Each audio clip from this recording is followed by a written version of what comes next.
ನಮಸ್ಕಾರ. ವಾರ್ತೆಗಳ ಪ್ರಾಯೋಜಕರು visit KTB jewel palace, Udayanagar, station road, Raichur. Shri Raghavendra ಘೀ,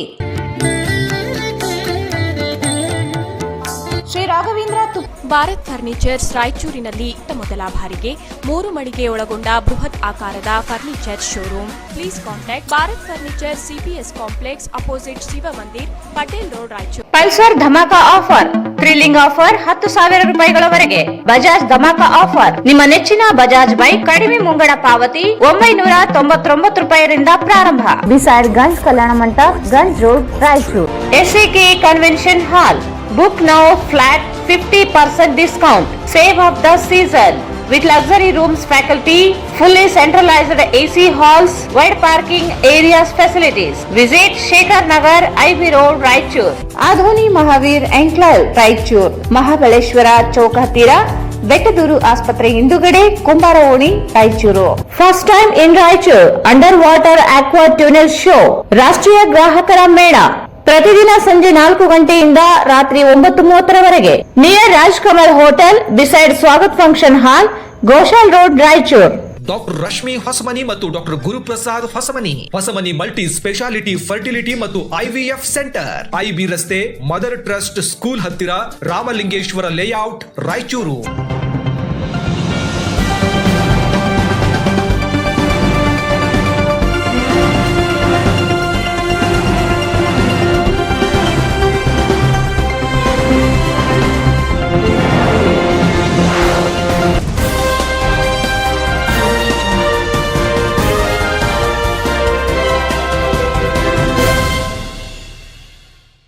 ವಾರ್ತೆಗಳಿಗೆ ಸ್ವಾಗತ. ಮೊದಲಿಗೆ ಮುಖ್ಯಾಂಶಗಳು. ನಾರಾಯಣಪುರ ಬಲದಂಡೆಗೆ ಅವೈಜ್ಞಾನಿಕ ವಾಹನಬಂದಿ ರದ್ದಿಗೆ ಆಗ್ರಹಿಸಿ ದೇದುರ್ಗದಲ್ಲಿ ರಸ್ತೆ ತಡೆ, ಪ್ರಯಾಣಿಕರ ಪರದಾಟ.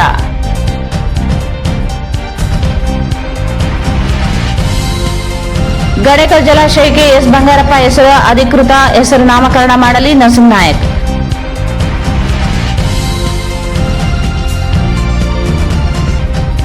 ಸೆಪ್ಟೆಂಬರ್ 7ರಂದು ಇಸ್ಕಾನ್ನಿಂದ ಶ್ರೀಕೃಷ್ಣ ಜನ್ಮಾಷ್ಟಮಿ ಅಂಗವಾಗಿ ಭಗವತ್ ಪಠಣ ಶಾಲಾ ಮಕ್ಕಳಿಗೆ ವಿವಿಧ ಸ್ಪರ್ಧೆ, ಸಾರಥಿ ಶ್ಯಾಮದಾಸ್.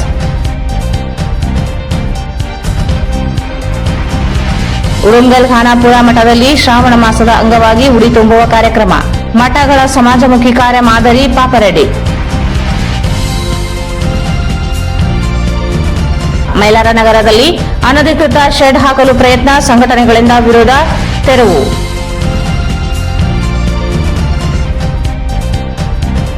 RTPS 5 ಘಟಕಗಳು ಉತ್ಪಾದನೆ ಸ್ಥಗಿತ, ಲೋಡ್ ಶೆಡ್ಡಿಂಗ್ ಜಾರಿಯಾಗುವ ಆತಂಕ. ಮೈಲಾರ ನಗರದಲ್ಲಿ ಅನಧಿಕೃತ ಶೆಡ್ ಹಾಕಲು ಪ್ರಯತ್ನ, ಸಂಘಟನೆಗಳಿಂದ ವಿರೋಧ, ತೆರವು. ಮತ್ತು ತಲಮರಿಯಲ್ಲಿ ಜಿರಳೆ ಬಿದ್ದು ಹಾಲು ಸೇವಿಸಿ 20 ಮಕ್ಕಳು ಅಸ್ವಸ್ಥ. ಜಿಲ್ಲಾ ಪಂಚಾಯತ್ ಸಿಇಒ ರಾಹುಲ್ ಪಾಂಡ್ವೆ ಭೇಟಿ, ಪರಿಶೀಲನೆ. ವಾರ್ತೆಗಳ ವಿವರ. ನಾರಾಯಣಪುರ ಬಲದಂಡೆ ವ್ಯಾಪ್ತಿಯಲ್ಲಿ ನೀರಿನ ಅಭಾವ ಹೆಚ್ಚಾಗಿದೆ. ಮಳೆಯ ಪ್ರಮಾಣವು ಸಂಪೂರ್ಣ ಇಳಿಮುಖವಾಗಿದ್ದು ರೈತರು ಅತಂತ್ರ ಸ್ಥಿತಿಯಲ್ಲಿದ್ದು ಕೂಡಲೇ ಕಾಲುವೆಗಳಿಗೆ ನೀರು ಹರಿಸಬೇಕೆಂದು ಆಗ್ರಹಿಸಿ ರಾಜ್ಯ ರೈತ ಸಂಘ ದೇವದುರ್ಗ ಪಟ್ಟಣದಲ್ಲಿ 3 ತಾಸು ರಸ್ತೆ ತಡೆ ನಡೆಸಿದ್ದರಿಂದ ಸಂಚಾರ ಅಸ್ತವ್ಯಸ್ತಗೊಂಡಿತು. ನಾರಾಯಣಪುರ ಬಲದಂಡೆ ವ್ಯಾಪ್ತಿಯಲ್ಲಿ ನೀರಿನ ಅಭಾವ ಹೆಚ್ಚಾಗಿದೆ. ಮಳೆಯ ಪ್ರಮಾಣವು ಸಂಪೂರ್ಣ ಇಳಿಮುಖವಾಗಿದ್ದು ರೈತರು ಅತಂತ್ರ ಸ್ಥಿತಿಯಲ್ಲಿ ಇದ್ದು ಕೂಡಲೇ ಕಾಲುವೆಗಳಿಗೆ ನೀರು ಹರಿಸಬೇಕೆಂದು ಆಗ್ರಹಿಸಿ ರಾಜ್ಯ ರೈತ ಸಂಘ ದೇವದುರ್ಗ ಪಟ್ಟಣದಲ್ಲಿ 3 ತಾಸು ರಸ್ತೆ ತಡೆ ನಡೆಸಿದ್ದರಿಂದ ಸಂಚಾರ ಅಸ್ತವ್ಯಸ್ತಗೊಂಡಿತು. ದೇವದುರ್ಗ ಪಟ್ಟಣದ ಜೈರುದ್ದೀನ್ ವೃತ್ತದಲ್ಲಿ ಶನಿವಾರ ರಸ್ತೆ ತಡೆ ಮಾಡುವ ಮೂಲಕ NRBC ಕಾಲುವೆ ವ್ಯಾಪ್ತಿಯಲ್ಲಿ ನೀರಾವರಿ ಅತಂತ್ರ ಸ್ಥಿತಿಯ ಕುರಿತು ಸರ್ಕಾರದ ಧೋರಣೆ ತೀವ್ರ ಆಕ್ರೋಶ ವ್ಯಕ್ತಪಡಿಸಲಾಯಿತು. ಘಟನೆ ಕುರಿತು ರಾಜ್ಯ ಗೌರವಾಧ್ಯಕ್ಷ ಚಾಮರಸ್ ಮಾಲಿಪಾಟೀಲ್, ಜಿಲ್ಲಾಧ್ಯಕ್ಷ ಪ್ರಭಾಕರ್ ಪಾಟೀಲ್ ಮಾತನಾಡಿದರು. ಆಲಮಟ್ಟಿ ಜಲಾಶಯದಲ್ಲಿ 120 TMC ನೀರು, ಬಸವಸಾಗರ ಜಲಾಶಯದಲ್ಲಿ 24 TMC ನೀರು ಲಭ್ಯವಿದ್ದು ಅಧಿಕಾರಿಗಳು ಸರ್ಕಾರವನ್ನು ದಾರಿ ತಪ್ಪಿಸುತ್ತಿದ್ದಾರೆ. ಸರ್ಕಾರ ಕಲ್ಯಾಣ ಕರ್ನಾಟಕ ಪ್ರದೇಶವನ್ನು ನಿರ್ಲಕ್ಷಿಸುತ್ತಿದೆ. ಕಾವೇರಿ ಸಮಸ್ಯೆಗೆ ರಾತ್ರೋರಾತ್ರಿ ಸಭೆಗಳನ್ನು ನಡೆಸುತ್ತಾರೆ. ಆದರೆ ತುಂಗಭದ್ರಾ ಕೃಷ್ಣಾ ನದಿ ಪಾತ್ರದ ರೈತರಿಗೆ ಅನ್ಯಾಯವಾಗುತ್ತಿದೆ. ಮುಂಗಾರು ಮಳೆ ವಿಫಲಗೊಂಡ ಪರಿಣಾಮ ರೈತರ ಕಾಲುವೆ ನೀರಿನ ಮೇಲೆ ಅವಲಂಬಿತರಾಗಿದ್ದಾರೆ. ನೀರಿನ ಲಭ್ಯತೆ ಇದ್ದರೂ ಅವೈಜ್ಞಾನಿಕವಾಗಿ ವಾರಬಂದಿ ಜಾರಿಯಿಂದ ನೀರಾವರಿ ಕ್ಷೇತ್ರ ಅತಂತ್ರ ಸ್ಥಿತಿ ತಲುಪಿದೆ. ಭತ್ತ ನಾಟಿ, ಮೆಣಸಿನಕಾಯಿ ಸಸಿ ನೆಟ್ಟು ನೀರಿಗಾಗಿ ರೈತರು ಕಾದು ಕುಳಿತುಕೊಂಡಿದ್ದಾರೆ. ಹತ್ತಿ ಬೆಳೆ, ಉಳ್ಳಾಗಡ್ಡಿ ಬೆಳೆಗಳು ಒಣಗುತ್ತಿವೆ. ಇಂಥ ಸಮಯದಲ್ಲಿ ನೀರು ಕೊಡದೇ ಇರುವುದು ಖಂಡನೀಯವಾಗಿದೆ ಎಂದರು. ಜಲಾಶಯದಲ್ಲಿ ನೀರಿದ್ದರೂ ಕೊರತೆ ಸೃಷ್ಟಿ ಮಾಡಲಾಗಿದೆ. ಇರುವ ನೀರು ನಿರಂತರವಾಗಿ ಬಿಟ್ಟರೂ ಸೆಪ್ಟೆಂಬರ್ 20ರವರೆಗೆ ನೀರು ಹರಿಸಬಹುದಾಗಿದೆ. ರೈತರನ್ನು ಹೊರಗಿಟ್ಟು ನೀರಾವರಿ ಸಲಹಾ ಸಮಿತಿ ಸಭೆ ನಡೆಸುವುದರಿಂದ ಇಂತಹ ಅವಾಂತರಗಳು ಸೃಷ್ಟಿಯಾಗುತ್ತಿದ್ದು ಸರ್ಕಾರ ಗಂಭೀರವಾಗಿ ಚಿಂತನೆ ಮಾಡಬೇಕು. ಕೂಡಲೇ ವಾರಬಂದಿ ನೀತಿಯನ್ನು ಕೈಬಿಟ್ಟು ಸೆಪ್ಟೆಂಬರ್ 20ರವರೆಗೆ ನಿರಂತರವಾಗಿ ಕಾಲುವೆಗಳಿಗೆ ನೀರು ಹರಿಸಬೇಕೆಂದು ಒತ್ತಾಯಿಸಿದರು. ಕರ್ನಾಟಕ ರಾಜ್ಯ ರೈತ ಸಂಘಕ್ಕೆ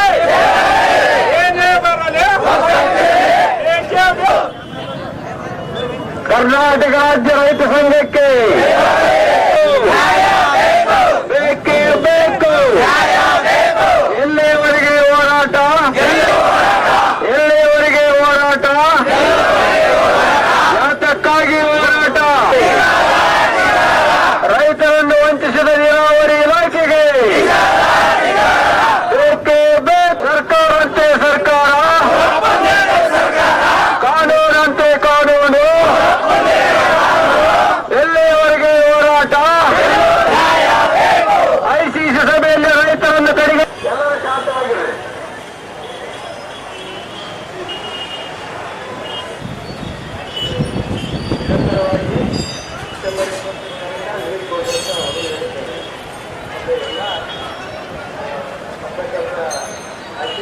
ಮೂಲಕ ಹೇಳಿ ನಾನೊಂದು ಎರಡು ಮಾತು ಥ್ಯಾಂಕ್ ಯು.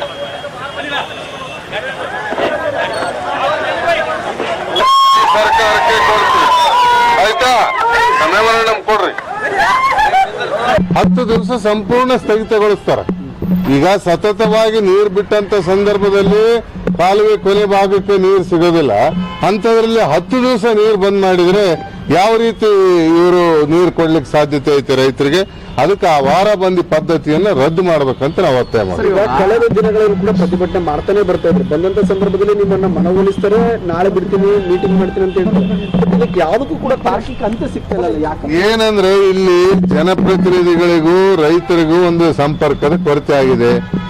ವಾಸ್ತವಿಕವಾಗಿ ಏನಂದ್ರೆ ನೀರಾವರಿ ಸಲಹಾ ಸಮಿತಿ ಮೀಟಿಂಗ್ ನಡೆಯೋದ ಪೂರ್ವದಲ್ಲಿ ರೈತರ ಸಭೆ ನಡೆಸಬೇಕು. ಎಲ್ಲ ಶಾಸಕರು, ನೀರಾವರಿ ಸಲಹಾ ಸಮಿತಿ ಅಧ್ಯಕ್ಷರು ರೈತರ ಅಭಿಪ್ರಾಯವನ್ನ ನೋಟ್ ಮಾಡ್ಕೋಬೇಕು, ಕ್ರೋಢೀಕರಿಸಬೇಕು.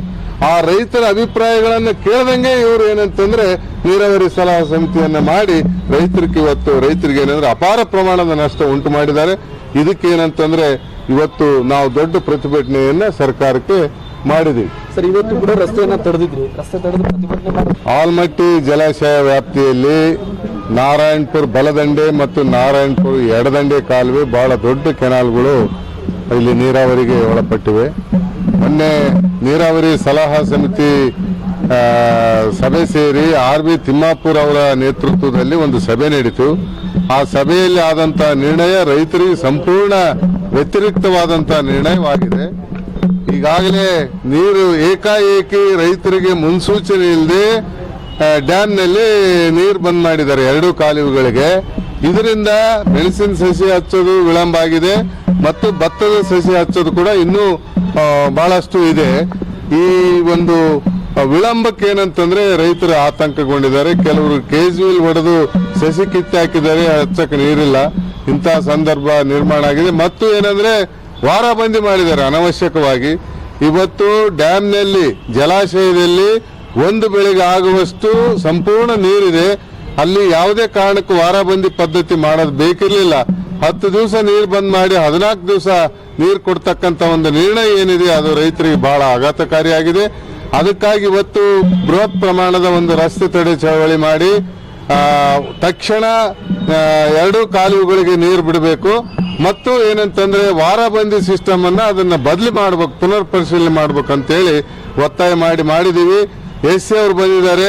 ನಾಳೆನೆ ನಾವು ಸಭೆ ಸೇರಿ ನಾಳೆಗೆ ನೀರು ಬಿಡಂತ ವ್ಯವಸ್ಥೆ ಮಾಡ್ತೀವಂತ ಒಂದು ಭರವಸೆ ಕೊಟ್ಟಿದ್ದಾರೆ. ಒಂದು ವೇಳೆ ನಾಳೆಗೆ ಕಾಲುವೆಗಳಿಗೆ ನೀರು ಬಿಡದೆ ಹೋದ್ರೆ ನಾಡಿದ್ದು ಮತ್ತೆ ಪುನಃ ಬಹಳ ದೊಡ್ಡ ಪ್ರಮಾಣದ ಹೋರಾಟ ನಾರಾಯಣಪುರ ಎಡದಂಡೆ ನಾಲೆ ಮತ್ತು ಬಲದಂಡೆ ನಾಲೆ ವ್ಯಾಪ್ತಿಯಲ್ಲಿ ನಡೀತದೆ ಅಂತಕ್ಕಂಥ ಎಚ್ಚರಿಕೆಯನ್ನು ಈ ಸರ್ಕಾರಕ್ಕೆ ಕೊಡ್ತೀವಿ. ಈಗ ವಾರಬಂದಿ ಪದ್ಧತಿ ಈಗ ವಿಶ್ವಾಸ ಮಾಡಬೇಕಾಗ್ತದೆ.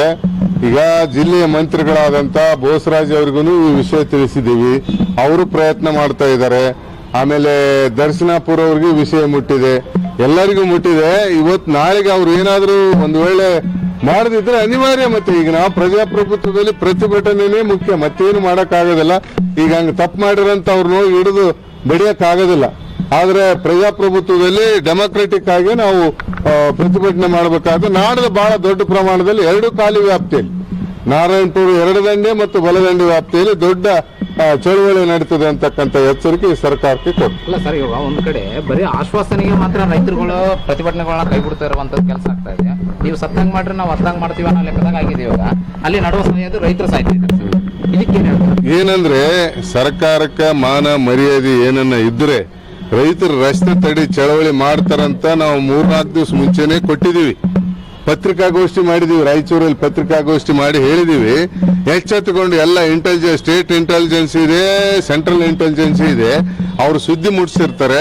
ತಕ್ಷಣ ಕಾರ್ಯಪ್ರವೃತ್ತರಾಗಿ ಅವ್ರು ಮಾಡಬೇಕಾಗಿತ್ತು. ಆದ್ರೆ ಮಾಡಿಲ್ಲ ಅಂದ್ರೆ ಇದು ಸರ್ಕಾರಕ್ಕೆ ಅವಮಾನ, ನಮಗೇನಿಲ್ಲ. ನಾವು ಇವತ್ತು ರಸ್ತೆಗೆ ಇವತ್ತಿಲ್ಲ ನಾಳೆ ನಾವು ಹೋರಾಟ ಮಾಡಕ್ ಸಿದ್ಧರಿದೀವಿ. ಆದ್ರೆ ಅವ್ರಿಗೆ ಅವಮಾನ ಅನ್ನೋದು ಅವ್ರಿಗೆ ಗೊತ್ತಿಲ್ಲ. ಪ್ರತಿಭಟನೆ ಕೈ ಬಿಟ್ಟೇ ಇಲ್ಲ, ನಿರಂತರವಾಗಿ ಚಳವಳಿ ನಡೀತಾನೆ ಇರ್ತದೆ. ಆದ್ರೆ ಪ್ರಜಾಪ್ರಭುತ್ವ ವ್ಯವಸ್ಥೆಯಲ್ಲಿ ನಾಳೆ ನಾವು ಮಾಡ್ತೀವಿ ಅಂತಂದು ಹೇಳಿದ್ರು. ಮತ್ತೆ DKC ಅವ್ರಿಗೆ ಕೂಡ ಇದು ಸುದ್ದಿ ಮುಟ್ಟಿದೆ, ದರ್ಶನಪುರ ಅವ್ರಿಗೆ ಕೂಡ ಮುಟ್ಟಿರೋದ್ರಿಂದ ಇವತ್ತಿಲ್ಲ ನಾಳೆ ಮಾಡ್ತಾರೆ ಅಂತಕ್ಕಂಥದ್ದು ನಮ್ಗೆ ವಿಶ್ವಾಸ ಅದ. ಮಾಡದಿದ್ರೆ ಮತ್ತೆ ನಾಳೆಯಿಂದ ನಾಡ್ದು ಮತ್ತೆ ನಮ್ಮ ಹೋರಾಟ ನಿರಂತರವಾಗಿ ನಡೀತದೆ. ಬರೀ ಪ್ರತಿಭಟನೆಗಳು ನಾಳೆ ನಾಡಿದ್ದು ಒಂದ್ ಭಾಗ ಸಿಲ್ವಾರ ಮಾಡದೆ, ದೇವದುರ್ಗ ಮಾಡದೆ ಬರೀ ಪ್ರತಿಭಟನೆಗಳಾಗ್ತಾ ಇದಾವೆ. ಬಟ್ ಯಾವ್ದು ತಾರ್ಕಿಕ ಇದು ಸರ್ಕಾರಕ್ಕೆ ಮಾನ ಇಲ್ಲ, ಮರ್ಯಾದೆ ಇಲ್ಲ ಅಂತಕ್ಕಂಥದ್ದು ಎತ್ತಿ ತೋರಿಸ್ತದೆ. ಇದು ರೈತನಿಗೆ ಏನಲ್ಲ. ಈಗ ಒಬ್ಬ ಮನೆಯ ಒಡೆಯ ಏನಿಲ್ಲ ಅಂತ ಮಕ್ಕಳು ಬಂದು ಅಳ್ತಾಳಂದ್ರೆ ಅಲ್ಲಿ ಹೋಗ್ಬೇಡ, ಮರ್ಯಾದೆ ಹೋಗ್ತದ ಅಂತಂತಾರೆ. ಆದ್ರೆ ಈ ಸರ್ಕಾರಗಳು ರೋಡಿಗೆ ಬಂದು ರೈತ ಕುಂತರು ಕೂಡ ಈ ಕ್ಯಾರೆ ಅನ್ನೋದಿಲ್ಲ ಅಂದ್ರೆ ಅವಕ್ಕೆ ಅವಮರ್ಯಾದೆ ಸರ್ಕಾರಗಳಿಗೆ. ಆದ್ರೆ ಎಲ್ಲರನ್ನೂ ಒಳ್ಳೆ ತಾರ್ಕಿಕವಾಗಿ ನಡೆಸ್ಕೊಂಡು ಹೋಗ್ತಕ್ಕಂಥದ್ದು ಜವಾಬ್ದಾರಿ ಇರೋದು ಯಾವುದೇ ನಾಗರಿಕ ಸರ್ಕಾರದ ಆದ್ಯ ಕರ್ತವ್ಯ ಆಗಬೇಕು ಅಂತಕ್ಕಂಥದ್ದು ನಮ್ಮ ಮೂಲಭೂತ ಒತ್ತಾಯ. ಈಗ ನಾಳೆ ವಿಶ್ವಾಸ ಇದೆಯಾ ನಿಮ್ಗೆ? ನೀರು ಬಿಡ್ತಾರ ಮೀಟಿಂಗ್ ಅಲ್ಲಿ? ಈಗ ಅವ್ರು ಹೇಳಿದ ಪ್ರಕಾರ ವಿಶ್ವಾಸ ಮಾಡಿದ್ದೀವಿ, ವಿಶ್ವಾಸ ಇಲ್ಲ, ವಿಶ್ವಾಸ ಮಾಡಿದ್ದೀವಿ ನಾವು ಅಷ್ಟೇ. ಎಷ್ಟೋ ವಿಶ್ವಾಸಗಳು. ಹೌದು. ಈ ಸರ್ಕಾರ, ಯಾವುದೇ ಸರ್ಕಾರ ರೈತರ ಜೊತೆ ಜನಸಾಮಾನ್ಯರ ಜೊತೆ ಚೆಲ್ಲಾಟ ಆಡ್ಕೊಂತ ಬಂದಿರೋದು ಈ ದೇಶದ ದುರಂತ. ಮುಂದಿನ ನಡೆ ಹೆಂಗಿರುತ್ತೆ? ಮುಂದಿನ ನಡೆ ಉಗ್ರವಾದ ಹೋರಾಟ ಇದೆ. ಉಗ್ರವಾದ ಹೋರಾಟ ಪ್ರತಿ ಸಾರಿ ಉಗ್ರವಾದ ಹೋರಾಟ ಅಂತ ರೈತ ಸಂಘಟನೆಗಳು ಹೇಳ್ತವೆ. ಇಲ್ಲ, ಈಗ ನೆಕ್ಸ್ಟ್ ನಾವೇನ್ ಮಾಡ್ತೀವಿ ಅಂದ್ರೆ ಚೀಫ್ ಇಂಜಿನಿಯರ್ ಕಚೇರಿ ಭೀಮರಾಯನ ಗುಡಿಯಲ್ಲಿ ಮುತ್ತಿಗೆ ಹಾಕಿ ಅದನ್ನ ಬೀಗ ಮುದ್ರೆ ಹಾಕ್ತಕ್ಕಂಥ ಚಳವಳಿಯನ್ನು ಹಮ್ಮಿಕೊಳ್ತೀವಿ. ಅಲ್ಲಿ ಎಲ್ಲ ತಾಲೂಕಾ ಸ್ಥಳಗಳಲ್ಲಿ ರೈತ ಸಂಘಟನೆಗಳಿಂದ ರಸ್ತೆ ತಡೆ ಪ್ರತಿಭಟನೆಗಳು ನಡೀತಕ್ಕಂಥದ್ದು ಇನ್ನು ಮುಂದೆ ಮಾಮೂಲು ಆಗ್ತವೆ ಅಂತಕ್ಕಂಥ ಮಾತನ್ನ ಅತ್ಯಂತ ವ್ಯಥೆಯಿಂದ ನಾವು ಹೇಳ್ಬೇಕಾಗುತ್ತೆ. ನನ್ನ ಹೆಸರು ಮಲ್ಲಿಕಾರ್ಜುನ್ ಸತ್ಯಂಪೇಟೆ, ಕರ್ನಾಟಕ ರಾಜ್ಯ ರೈತ. KBJNL ಮುಖ್ಯ ಅಧೀಕ್ಷಕ ಶ್ರೀನಿವಾಸ್ ಮೇಲಾಧಿಕಾರಿಗಳಿಗೆ ಪ್ರತಿಭಟನಾಕಾರರ ಮನವಿ ಕುರಿತು ಚರ್ಚಿಸಿದರು. ಮುಖ್ಯ ವ್ಯವಸ್ಥಾಪಕರೊಂದಿಗೆ ನಾಳೆ ಭಾನುವಾರ ಚರ್ಚಿಸಿ ಸೋಮವಾರ ಅಥವಾ ಮಂಗಳವಾರ ಕಾಲುವೆಗಳಿಗೆ ನೀರು ಹರಿಸುವ ಭರವಸೆ ನೀಡಿದರು. ಈ ಸಂದರ್ಭದಲ್ಲಿ KBJNL ಅಧಿಕಾರಿಗಳಾದ ಮೊಹಮ್ಮದ್ ಆಯಾಸ್, ಅನಿಲ್ ರಾಜ್, ಗುರುನಾಥ್, ಬಸನಗೌಡ, ಜಾಧವ್, ದೊಡ್ಡಬಸಪ್ಪ ಹಾಗೂ ಇತರರು ಇದ್ದರು. ಪೊಲೀಸ್ ಇನ್ಸ್ಪೆಕ್ಟರ್ ಹೊಸ ಕರೆಪ್ಪ, PSI ಸುಜಾತಾ ಪಾಟೀಲ್ ಬಂದೋಬಸ್ತ್ ವ್ಯವಸ್ಥೆ ಕಲ್ಪಿಸಿದರು. ಪ್ರತಿಭಟನಾ ಧರಣಿಯಲ್ಲಿ ಸಂಘಟನೆ ಪದಾಧಿಕಾರಿಗಳಾದ ಮಲ್ಲಿಕಾರ್ಜುನ ಸತ್ಯಪೇಟ, ಹಾಜಿ ಮಸ್ತಾನ್, ಬಿ ಗಣೇಕಲ್, ಶರಣಪ್ಪ ಸಾಹು, ರಾಮನ್ಗೌಡ ಗಣೇಕಲ್, ಹುಸೇನ್ ಬಾಷಾ, ರಮೇಶ್ ಅಬಕಾರಿ, ಬಸವರಾಜ್ ಮಾಲಿಪಾಟೀಲ್ ಹಾಗೂ ಇತರರು ಪಾಲ್ಗೊಂಡಿದ್ದರು. ದೇವದುರ್ಗ ತಾಲೂಕಿನಲ್ಲಿರುವ ಗಣೇಕಲ್ ಜಲಾಶಯಕ್ಕೆ ಮಾಜಿ ಮುಖ್ಯಮಂತ್ರಿ ಎಸ್ ಬಂಗಾರಪ್ಪ ಹೆಸರನ್ನು ಅಧಿಕೃತ ಘೋಷಣೆ ಮಾಡಬೇಕೆಂದು ಕರ್ನಾಟಕ ರಾಜ್ಯ ರೈತ ಸಂಘದ ಜಿಲ್ಲಾಧ್ಯಕ್ಷ ನರಸಿಂಹನಾಯಕ್ ಆಗ್ರಹಿಸಿದರು. ದೇವದುರ್ಗ ತಾಲೂಕಿನಲ್ಲಿರುವ ಗಣೇಕಲ್ ಜಲಾಶಯಕ್ಕೆ ಮಾಜಿ ಮುಖ್ಯಮಂತ್ರಿ ಎಸ್ ಬಂಗಾರಪ್ಪ ಹೆಸರನ್ನು ಅಧಿಕೃತ ಘೋಷಣೆ ಮಾಡಬೇಕೆಂದು ಕರ್ನಾಟಕ ರಾಜ್ಯ ರೈತ ಸಂಘದ ಜಿಲ್ಲಾಧ್ಯಕ್ಷ ನರಸಿಂಹನಾಯಕ್ ಆಗ್ರಹಿಸಿದರು. ಅವರು ಇಂದು ಮಾಧ್ಯಮಗೋಷ್ಠಿಯನ್ನು ಉದ್ದೇಶಿಸಿ ಮಾತನಾಡಿ 1991-92ರಲ್ಲಿ ಮುಖ್ಯಮಂತ್ರಿಗಳಾಗಿದ್ದ ಎಸ್ ಬಂಗಾರಪ್ಪನವರು ಕುಡಿಯುವ ನೀರು ಹಾಗೂ ನೀರಾವರಿ ಉದ್ದೇಶದಿಂದ 290 ಹೆಕ್ಟೇರ್ ಭೂಮಿಯನ್ನು ಸ್ವಾಧೀನಪಡಿಸಿಕೊಂಡು ದೊಡ್ಡ ಜಲಾಶಯ ನಿರ್ಮಾಣ ಮಾಡಲು ಕಾರಣರಾದರು.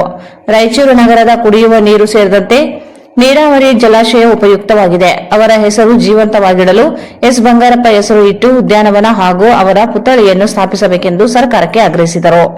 ನೀರಾವರಿ ಪ್ರಾಜೆಕ್ಟ್ಗೆ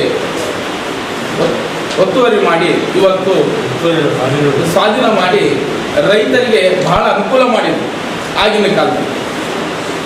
ಇವತ್ತಿನವರೆಗೂ ಅಂಥ ಪ್ರಾಜೆಕ್ಟು ನಮ್ಮ ಯಾವ ರಾಜಕಾರಣಿಗಳು ಮಾಡಿಲ್ಲ.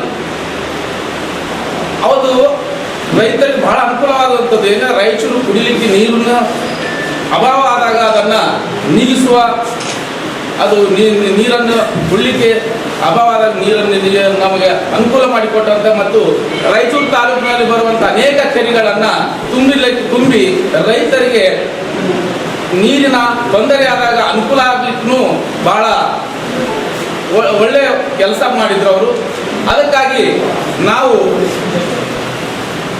ಮಾಜಿ ಶಾಸಕರಾದಂಥ ಮಾಜಿ ಮುಖ್ಯಮಂತ್ರಿ ಬಂಗಾರಪ್ಪನವರ ಮಾಡಿದ್ದ ಒಂದು ಆ ಕೆರೆಯನ್ನು ಇವತ್ತು ನಾವು ಅದಕ್ಕೆ ಅವರ ಹೆಸರು ಇಲ್ಲ, ಇವತ್ತು ಅವರ ಹೆಸರೇ ಇಲ್ಲ. ಬಂಗಾರಪ್ಪ ಕೆರೆ ಅಂತ ಅಂದರೆ ಎಲ್ಲ ಜಿಲ್ಲಾದ್ಯಂತ ಬಂಗಾರಪ್ಪ ಕೆರೆ ಅಂತಾರೆ. ಆದರೆ ಅದಕ್ಕೆ ಅಧಿಕೃತವಾಗಿ ಅವರ ಹೆಸರನ್ನು ಮತ್ತು ಅಲ್ಲಿ ಪಕ್ಕದಲ್ಲಿ ಒಂದು ಉದ್ಯಾನವನವನ್ನು ನಿರ್ಮಾಣ ಮಾಡಿ ಅದರಲ್ಲಿ ಅವರ ವೃತ್ತವನ್ನು ನಿರ್ಮಿಸಬೇಕೆಂದು ನಾವು ಸ್ಥಾಪಿಸಬೇಕೆಂದು ನಾವು ರೈತ ಸಂಘ ಹಸಿರು ಸೇನೆ ವತಿಯಿಂದ ನಾವು ಮನವಿ ಮಾಡಿಕೊಳ್ತೀವಿ. ಜೈ ಹಿಂದ್, ಜೈ ಕಿಶನ್. ಸರ್, ಏನಿಲ್ಲ, ಮುಖ್ಯಮಂತ್ರಿ ಬಂಗಾರಪ್ಪನವರಿದ್ದಾಗ ಸಂಗಮೇಶ್ ನಾಯಕ್ ಮಾತನಾಡಿ, ಗಣೇಕಲ್ ಜಲಾಶಯ ಬಂಗಾರಪ್ಪ ಕೆರೆ ಎಂದು ಖ್ಯಾತಿಯಾಗಿದೆ ಹೊರತು ಸರ್ಕಾರ ಅಧಿಕೃತವಾಗಿ ಹೆಸರು ನಾಮಕರಣ ಮಾಡಿಲ್ಲ. ರಾಜ್ಯ ಸರ್ಕಾರ ಅಧಿಸೂಚನೆ ಹೊರಡಿಸಿ ಪುತ್ಥಳಿ ಸ್ಥಾಪಿಸಬೇಕೆಂದರು. ಮಂದಕಲ್ ವ್ಯಾಪ್ತಿಯಲ್ಲಿ ಆ ಪಂಚಾಯತ್ ವ್ಯಾಪ್ತಿ ಒಳಪಟ್ಟಿದ್ರು. ಅವರು ಸ್ಟೋರೇಜ್ ಅವಾಗ ಶಂಕರಗೌಡರು, ಆಮೇಲೆ ಬೋಸರಾಜ್ ಸರ್ ಅವರ ಒತ್ತಾಯದ ಮೇರೆಗೆ ಅಲ್ಲಿ ವೆಂಕಟರಾಗೌಡ ಅಂತ ಪ್ರಭಾವಿ ವ್ಯಕ್ತಿಗಳು, ಕಾಂಗ್ರೆಸ್ ಲೀಡರ್, ಪಾಪ ರೈತರಿಗೆ ಒಳ್ಳೆಯದಾಗ್ತದೆ, ಆಮೇಲೆ ರಾಯಚೂರಿಗೆ ಕುಡಿಯೋ ನೀರಿಗೆ ಒಂದು ಉಪಯೋಗ ಆಗ್ತದೆ ಅಂತೇಳಿ ಅವರು ಪ್ರೆಸೆಂಟ್ ಅವಾಗ ಮುಖ್ಯಮಂತ್ರಿ ಇದ್ದಾಗ ಬಂಗಾರಪ್ಪನವರು ಅಲ್ಲಿ ಆಸಕ್ತಿ ತೋರಿಸಿ ಆ ಒಂದು ಕೆರೆ ಒಂದು ನಿರ್ಮಾಣ ಮಾಡಿದ್ರು ಸರ್. ಆದರೆ ಅದು ರೂಢಿಯಾಗಿ ಬಂಗಾರಪ್ಪನ ಕೆನಾಲು ಆಮೇಲೆ ಗಣೇಕಲ್ ಜಲಾಶಯ ಅಂತ ಕರೀತಾರೆ ಸರ್. ಅಧಿಕೃತವಾಗಿ ಅಲ್ಲಿ ಯಾರು ನಾಮಕರಣ ಹೆಸರು ಇಟ್ಟಿಲ್ಲ. ನಾವು ಅದೇ ಪಕ್ಕದ ರಾಮದುರ್ಗ ಸರ್ ನಮ್ಮದು. ಆದರೂ ನಮಗೆ ಅದು ಬಂಗಾರಪ್ಪನ ಹೆಸರು ಅಂತೇಳಿ ಅವ್ನ ಲೆಕ್ಕದಾಗೆ ನಾವು ಇದ್ದೀವಿ ಸರ್. ಆದರೆ ಅದನ್ನು ಇವತ್ತು ಕುಡಿಯ ನೀರಿಗಾಗಲಿ ರೈತರಿಗೆ ಅಲ್ಲಿ ಲಿಫ್ಟ್ ಇರಿಗೇಷನ್ ಮಾಡಕತ್ತಾರೆ ಸರ್. ಅದು ತುಂಬ ರೈತರಿಗೆ ಒಳ್ಳೆಯದಾಗ್ತದೆ. ಅದಕ್ಕೆ ಅವ್ರದ್ದು ನಾಮಕರಣ ಮಾಡಬೇಕು, ಹೆಸರು ಇಡಬೇಕಂತೇಳಿ ನಾವು ಕಾಂಗ್ರೆಸ್ ಸಮಿತಿ ಅವರು ಕೂಡ ಅವರು ಹೇಳಿದಾಗ ನಾವು ಕೂಡ ಬೆಂಬಲ ಕೊಟ್ಟು ಅಂತೇಳಿ ಕರ್ನಾಟಕ ರಾಜ್ಯ ರೈತ ಸಂಘ ಹಸಿರು ಸೇನೆ ವಾಸುದೇವ ಭೇಟಿ ಬಣವತಿಯಿಂದ ನಾವು ಕೂಡ ಬೆಂಬಲ ಕೊಡ್ತೀವಿ. ರಾಯಚೂರು ಜಿಲ್ಲಾ ಸಂಘಟನಾ ಕಾರ್ಯಾಧ್ಯಕ್ಷರು ಸಂಗಮೇಶ್ ನಾಯಕ್. ಕೆಪಿಸಿಸಿ ಹಿಂದುಳಿದ ವರ್ಗದ ರಾಜ್ಯ ಕಾರ್ಯದರ್ಶಿ ಶಾಂತಗೌಡ ಗುತ್ತೇದಾರ್ ಮಾತನಾಡಿ, ಎಸ್ ಬಂಗಾರಪ್ಪನವರು ಮುಖ್ಯಮಂತ್ರಿಯಾಗಿದ್ದಾಗ ಜಿಲ್ಲೆಗೆ ಕೊಡುಗೆಯಾಗಿ ಜಲಾಶಯ ನಿರ್ಮಾಣ ಮಾಡಿದ್ದಾರೆ. ಹಿಂದುಳಿದ ಜಿಲ್ಲೆಗೆ ಜಲಾಶಯ ನಿರ್ಮಾಣ ಮಾಡಲು ಎಸ್ ಬಂಗಾರಪ್ಪನವರ ಕೊಡುಗೆ ಇದೆ. ಸರ್ಕಾರ ಕೂಡಲೇ ಅಧಿಕೃತವಾಗಿ ಹೆಸರು ನಾಮಕರಣ ಮಾಡಲು ಸರ್ಕಾರಕ್ಕೆ ಪತ್ರದ ಮೂಲಕ ಒತ್ತಾಯಿಸುವುದಾಗಿ ಹೇಳಿದರು. ಈ ಬಂಗಾರಪ್ಪ 1991 ಚೀಫ್ ಮಿನಿಸ್ಟರ್ ಇದ್ದಾಗ ಈ ಹೈದರಾಬಾದ್ ಕರ್ನಾಟಕ ಇರತಕ್ಕಂಥ ಅತಿ ಹಿಂದುಳಿದ ಪ್ರದೇಶ ಈ ಹೈದರಾಬಾದ್ ಕರ್ನಾಟಕ ಅಂಥ ಒಂದು ಪ್ರದೇಶವನ್ನು ಗುರುತಿಸಿ ಅಲ್ಲಿ ಅವರು ಆ ಬಂಗಾರಪ್ಪ ಒಂದು 290 ಹೆಕ್ಟರ್ ಕೆರೆಯನ್ನು ಬೃಹತ್ ಜಲಾಶಯವನ್ನು ಮಾಡಿ ಅಂಥ ಟೈಮಲ್ಲಿ ಅವರು ಹಿಂದುಳಿದ ಬಗ್ಗೆ ಮತ್ತು ದೀನದಲಿತರ ಬಗ್ಗೆ ಮತ್ತು ಹಿಂದುಳಿದ ಒಂದು ಈ ಹೈದರಾಬಾದ್ ಕರ್ನಾಟಕಕ್ಕೆ ಇವತ್ತು ಆ ಜಲಾಶಯ ಆವಾಗ ಅನುಮತಿ ಮಾಡಿ ಇವತ್ತು ಅದೇ ನೀರನ್ನು ಈ ರಾಯಚೂರು ನಗರಕ್ಕೆ ನೀರು ಸರಬರಾಜು ಕುಡಿಯಲು ನೀರು ಸರಬರಾಜು ಆಗುತ್ತಿದೆ. ಅದೇ ರೀತಿ ಏತ ನೀರಾವರಿ ಆಗ್ತಿದೆ. ಅನೇಕ ಮೀನುಗಾರರು ಸಹ ಅಲ್ಲಿ ಜೀವನವನ್ನು ಮಾಡಿಕೊಳ್ಳುತ್ತಿದ್ದಾರೆ. ಆದ್ದರಿಂದ ತಮ್ಮ ಮಾಧ್ಯಮ ಮಿತ್ರರಿಗೆ ನಾನು ದಯಮಾಡಿ ತಮ್ಮಲ್ಲಿ ವಿನಂತಿಸಿಕೊಳ್ಳುವುದೇನೆಂದರೆ, ಇವತ್ತು ಆ ಗಣೇಕಲ್ ಜಲಾಶಯವನ್ನು ಅಂದಿನ ಕಾಲದ ದಿವಂಗತ ಎಸ್ ಬಂಗಾರಪ್ಪ ಅವರು ಇಷ್ಟು ಸಹ ಈ ಒಂದು ಹಿಂದುಳಿದ ಪ್ರದೇಶದ ಕಳಕಳಿಯಿಂದ ಇಂಥ ಒಂದು ಬೃಹತ್ ಜಲಾಶಯವನ್ನು ಮಾಡಿ ಇವತ್ತು ಬಹಳ ಅನುಕೂಲ ಆಗಿದೆ. ಅದಕ್ಕಾಗಿ ತಮ್ಮಲ್ಲಿ ಮನವಿ ಮಾಡಿಕೊಳ್ಳುವುದೇನೆಂದರೆ, ಈ ಗಣೇಕಲ್ ಜಲಾಶಯ ಅಂತ ಈಗ ಅದಕ್ಕೆ ಹೆಸರಿಟ್ಟಿದ್ದಾರೆ. ಅಂಥ ಹೋರಾಟ ಧೀಮಂತ ನಾಯಕನ ಹೆಸರು ಅಧಿಕೃತವಾಗಿ ಒಂದು ಉದ್ಯಾನವನ ಅವರ ಮೂರ್ತಿ ಸ್ಥಾಪಿಸಬೇಕೆಂದು ತಮ್ಮಲ್ಲಿ ಮಾಧ್ಯಮ ಮಿತ್ರರಲ್ಲಿ ನನ್ನ ನಮಸ್ಕಾರಗಳನ್ನು ನಾನು ತಿಳಿಸುತ್ತಿದ್ದೇನೆ. ಈ ಸಂದರ್ಭದಲ್ಲಿ ಸತ್ಯಾರೆಡ್ಡಿ ಉಪಸ್ಥಿತರಿದ್ದರು. ಪ್ರತಿ ವರ್ಷದಂತೆ ಇಸ್ಕಾನ್ ಸಂಸ್ಥೆಯಿಂದ ಸೆಪ್ಟೆಂಬರ್ 7ರಂದು ಶ್ರೀಕೃಷ್ಣ ಜನ್ಮಾಷ್ಟಮಿ ಆಚರಿಸಲಾಗುತ್ತಿದ್ದು, ವಿವಿಧ ಸಾಂಸ್ಕೃತಿಕ, ಧಾರ್ಮಿಕ, ಮಕ್ಕಳಿಗೆ ವಿವಿಧ ಸ್ಪರ್ಧೆಗಳನ್ನು ಆಯೋಜಿಸಲಾಗಿದೆ ಎಂದು ರಾಯಚೂರು ಇಸ್ಕಾನ್ ಪ್ರಧಾನ ವ್ಯವಸ್ಥಾಪಕ ಸಾರಥಿ ಶ್ಯಾಮದಾಸ್ ಹೇಳಿದರು. ಪ್ರತಿ ವರ್ಷದಂತೆ ಇಸ್ಕಾನ್ ಸಂಸ್ಥೆಯಿಂದ ಸೆಪ್ಟೆಂಬರ್ 7ರಂದು ಶ್ರೀಕೃಷ್ಣ ಜನ್ಮಾಷ್ಟಮಿ ಆಚರಿಸಲಾಗುತ್ತದೆ. ವಿವಿಧ ಸಾಂಸ್ಕೃತಿಕ, ಧಾರ್ಮಿಕ, ಮಕ್ಕಳಿಗೆ ವಿವಿಧ ಸ್ಪರ್ಧೆಗಳನ್ನು ಆಯೋಜಿಸಲಾಗಿದೆ ಎಂದು ರಾಯಚೂರು ಇಸ್ಕಾನ್ ಪ್ರಧಾನ ವ್ಯವಸ್ಥಾಪಕ ಸಾರಥಿ ಶ್ಯಾಮದಾಸ್ ಹೇಳಿದರು. ಅವರು ಇಂದು ಮಾಧ್ಯಮಗೋಷ್ಠಿಯನ್ನು ಉದ್ದೇಶಿಸಿ ಮಾತನಾಡಿ, ನಗರದ 40 ಶಾಲಾ ಮಕ್ಕಳಿಗೆ ವೇಷಭೂಷಣ ಸ್ಪರ್ಧೆ, ಚಿತ್ರಕಲೆ ಸೇರಿ ವಿವಿಧ ಸ್ಪರ್ಧೆಗಳನ್ನು ಆಯೋಜಿಸಲಾಗುತ್ತದೆ. 1500 ಶಾಲಾ ಮಕ್ಕಳು ಭಾಗವಹಿಸಲಿದ್ದಾರೆ. ಆಗಸ್ಟ್ 30ರಿಂದ ಇಸ್ಕಾನ್ ಮಂದಿರದಲ್ಲಿ ಶ್ರೀಮದ್ ಭಗವತ್ ಸಪ್ತಾಹ ನಡೆಯಲಿದ್ದು 12 ಸ್ಕಂದ ಭಾಗವತ ಪುರಾಣ ಪಠಣ ಮಾಡಲಾಗುತ್ತದೆ. ಆಗಸ್ಟ್ 31ರಂದು ಬಲರಾಮ ಜಯಂತಿ ಅಂಗವಾಗಿ ಅಭಿಷೇಕ, ಅನ್ನದಾನ ನಡೆಯಲಿದೆ. 15,000 ಭಕ್ತರು ಭಾಗವಹಿಸುವ ನಿರೀಕ್ಷೆ ಇದೆ ಎಂದರು. ಅತ್ಯಂತ ಮಹತ್ತರವಾದಂತಹ ಶ್ರೀಕೃಷ್ಣ ಜನ್ಮಾಷ್ಟಮಿ ಉತ್ಸವವನ್ನು ವಿಜೃಂಭಣೆಯಿಂದ ರಾಯಚೂರು ನಗರದಲ್ಲಿ ಆಚರಣೆ ಮಾಡ್ತಾ ಇದ್ದೇನೆ. ಸುಮಾರು 10 ವರ್ಷಗಳಿಂದ ಈ ರಾಯಚೂರಲ್ಲಿ ಕೃಷ್ಣ ಜನ್ಮಾಷ್ಟಮಿಯನ್ನು ವಿಜೃಂಭಣೆಯಿಂದ ಆಚರಣೆ ಮಾಡ್ತಾ ಇದ್ದೀವಿ. ನಾನಾ ರೀತಿಯ ಸಾಂಸ್ಕೃತಿಕ ಕಾರ್ಯಕ್ರಮಗಳು ಹಮ್ಮಿಕೊಂಡಿದ್ದೇವೆ.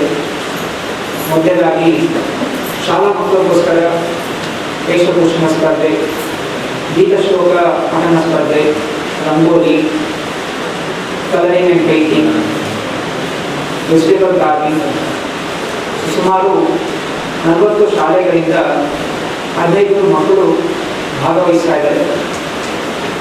ನಿನ್ನೆಯಿಂದ ಅವರು ಶುರುವಾಗಿದೆ. ಎಲ್ಲ ಮಕ್ಕಳುಗಳಿಗೆ, ಎಲ್ಲ ಶಾಲೆಗಳಿಗೆ ಪ್ರೈಸಸ್ ಇರುತ್ತೆ.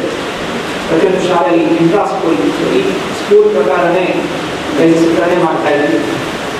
ಮುಖ್ಯವಾಗಿ ಸಣ್ಣ ವಯಸ್ಸಿನಲ್ಲಿ ಮಕ್ಕಳಿಗೆ ಆಧ್ಯಾತ್ಮಿಕ ವಿಷಯಗಳು ಬೆಳೆಸಬೇಕು, ಕೃಷ್ಣ ಜನ್ಮಾಷ್ಟಮಿ ಮಹತ್ವ ಅವರು ತಿಳಿಬೇಕು ಅನ್ನೋ ಉದ್ದೇಶದಿಂದ ಈ ಸ್ಪರ್ಧೆಗಳನ್ನು ಆಯೋಜನೆ ಮಾಡ್ತಾ ಇದ್ದೀವಿ. ಇಸ್ಕಾನ್ ಸಂಸ್ಥೆ ವಿಶ್ವಾದ್ಯಂತ ಕೃಷ್ಣ ಜನ್ಮಾಷ್ಟಮಿ ಆಚರಣೆ ಮಾಡ್ತಾ ಇದೆ. ಭಾರತ ಒಂದೇ ಅಲ್ಲ, ಅಮೆರಿಕದಲ್ಲಿ, ಪಾಕಿಸ್ತಾನದಲ್ಲಿ, ಕೊರಿಯಾದಲ್ಲಿ ಅಲ್ಲೂ ಕೂಡ ಜನರಿಗೆ ಕೃಷ್ಣ ಭಕ್ತಿಯ ಪ್ರಚಾರವನ್ನು ಮಾಡ್ತಾ ಇದೆ. ಮುಖ್ಯವಾಗಿ ಭಗವದ್ಗೀತೆಯ ಸಂದೇಶವನ್ನು ಮನೆ ಮನೆಗೆ ತಲುಪಿಸುವಂತಹ ಒಂದು ಮಹತ್ತರವಾದಂತಹ ಜವಾಬ್ದಾರಿಯನ್ನು ಇಸ್ಕಾನ್ ಸಂಸ್ಥೆ ವಹಿಸಿದೆ. ಇದೆಲ್ಲವೂ ಇಸ್ಕಾನ್ ಸಂಸ್ಥೆಯ ಸಂಸ್ಥಾಪಕ ಆಚಾರ್ಯರಾದಂತಹ ಶ್ರೀ ಗೋಪಾಲರ ಒಂದು ಲಕ್ಷ್ಯ. ಅವರ ಲಕ್ಷ್ಯ ಪ್ರಕಾರನೇ ಅವರೆಲ್ಲ ಶಿಷ್ಯರು ಈ ದಿವಸ ಭಗವದ್ಗೀತೆಯ ಸಂದೇಶ ಹಾಗೂ ಹರೇ ಕೃಷ್ಣ ಮಹಾಮಂತ್ರವನ್ನು ಪ್ರಚಾರದಲ್ಲಿ ಬರೆದಿದೆ. ಅದು ಜನ್ಮಾಷ್ಟಮಿ ಪ್ರಯುಕ್ತವಾಗಿ ಆಗಸ್ಟ್ 30ರಿಂದ ಸೆಪ್ಟೆಂಬರ್ 5ನೇ ತಾರೀಕು ತನಕ ಭಾಗವತ ಸಪ್ತಾಹ ಹಮ್ಮಿಕೊಂಡಿದ್ದೇವೆ. 7 ದಿವಸಗಳು 12 ಸ್ಕಂದಗಳ 15,000 ಶ್ಲೋಕಗಳ ಭಾಗವತ ಪುರಾಣದ ಸಂಪೂರ್ಣ ವಿಶ್ಲೇಷಣೆಯನ್ನು ಮಾಡುತ್ತೇವೆ ಮಂದಿರದಲ್ಲಿ. ಹಾಗೂ ಇದಲ್ಲದೆ ನಾಳೆ ಭಾನುವಾರದಿಂದ ಉಯ್ಯಾಲೆ ಸೇವೆ, ಝುಲನ್ ಯಾತ್ರೆ, ಹೀಗೆ ನಾನಾ ರೀತಿಯ ಸಾಂಸ್ಕೃತಿಕ ಕಾರ್ಯಕ್ರಮಗಳಿದೆ. ಜನ್ಮಾಷ್ಟಮಿಯಂದು ಕೂಡ ಕಳೆದ ವರ್ಷಗಳಲ್ಲಿ ಸುಮಾರು 9,000 ಭಕ್ತಾದಿಗಳು ಆಗಮಿಸ್ತಾ ಇದ್ದಾರೆ. ಈ ವರ್ಷ 15,000ಕ್ಕೂ ಹೆಚ್ಚು ಭಕ್ತಾದಿಗಳು ಬರ್ತಾರೆ ಎನ್ನುವಂತಹ ಅಪೇಕ್ಷೆ ಇದೆ. ಎಲ್ಲ ರೀತಿಯ ವ್ಯವಸ್ಥೆಗಳಿದೆ. ಬೆಳಗ್ಗೆ 4:30ರಿಂದ ರಾತ್ರಿ 12 ಗಂಟೆ ತನಕ ಅನೇಕ ಸಾಂಸ್ಕೃತಿಕ ಕಾರ್ಯಕ್ರಮಗಳಿದೆ. ಭಗವದ್ಗೀತಾ 2 ಶ್ಲೋಕಗಳ ಪಾರಾಯಣ, ಪಲ್ಲಕ್ಕಿ ಉತ್ಸವ, ತೆಪ್ಪೋತ್ಸವ, ಮಹಾ ಅಭಿಷೇಕ ಹಾಗೂ ಸಕಲ ಭಕ್ತಾದಿಗಳಿಗೆ ಅನ್ನದಾನ ಸೇವೆ. ಆದ್ದರಿಂದ ಎಲ್ಲ ರಾಯಚೂರು ನಿವಾಸಿಗಳು ಬಂಧು ಮಿತ್ರರೊಂದಿಗೆ ಈ ಹಬ್ಬದಲ್ಲಿ ಪಾಲ್ಗೊಳ್ಳಬೇಕು ಹಾಗೂ ಶ್ರೀ ರಾಧಾಕೃಷ್ಣರ ಕೃಪೆಗೆ ಪಾತ್ರರಾಗಬೇಕು ನೆನೆಸಿಕೊಳ್ತೀನಿ. ಹಾಗೂ ಈ ಸಲ ನಮ್ಮೊಂದಿಗೆ ಈ ರಾಯಚೂರು ನಗರದ ಉದ್ಯಮಿಗಳಾದಂತಹ ಅಭಿಷೇಕ್ ಅವರು ಮುಖ್ಯಸ್ಥವನ್ನು ವಹಿಸಿಕೊಂಡಿದ್ದಾರೆ ಕಾರ್ಯಕ್ರಮಗಳನ್ನು ಪೂರ್ಣಗೊಳಿಸಲಿಕ್ಕೋಸ್ಕರ.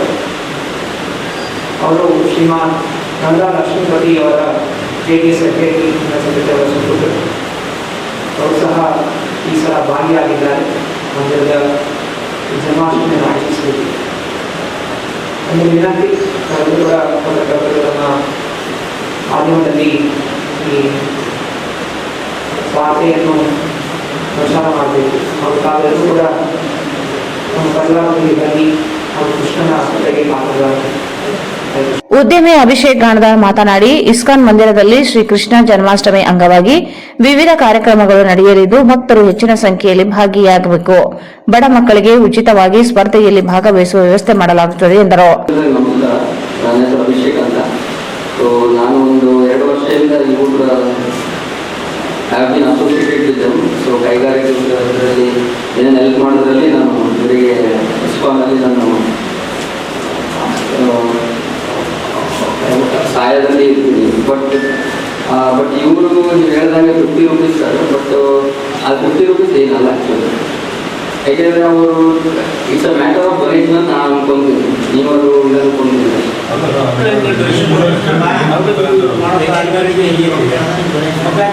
ಈ ಸಂದರ್ಭದಲ್ಲಿ ಚೈತನ್ಯ, ರಸಶೇಖರ್, ಭೀಮೇಶ್, ಶ್ರೀನಿವಾಸ್, ಶಶಿಮುಖಿ, ಸಖಿ ದೇವದಾಸಿ, ಪಾಲಿಕಾ ಪಾವನಿ ದೇವದಾಸಿ ಉಪಸ್ಥಿತರಿದ್ದರು. ಈಗ ಜಾಹೀರಾತು. KTB jewel palace, gold, diamond, silver, trust of more than 100 years. Buy any gold jewellery at not more than 12.9% VA. Compare and buy. 0% making charges. New collections available in all varieties. We won't let you waste money on high making charges. Visit KTB Jewel Palace, Udayanagar, Station Road, Raichur. Sri Raghavendra Ghee, Sri Raghavendra Tupa, Sri Raghavendra Ghee,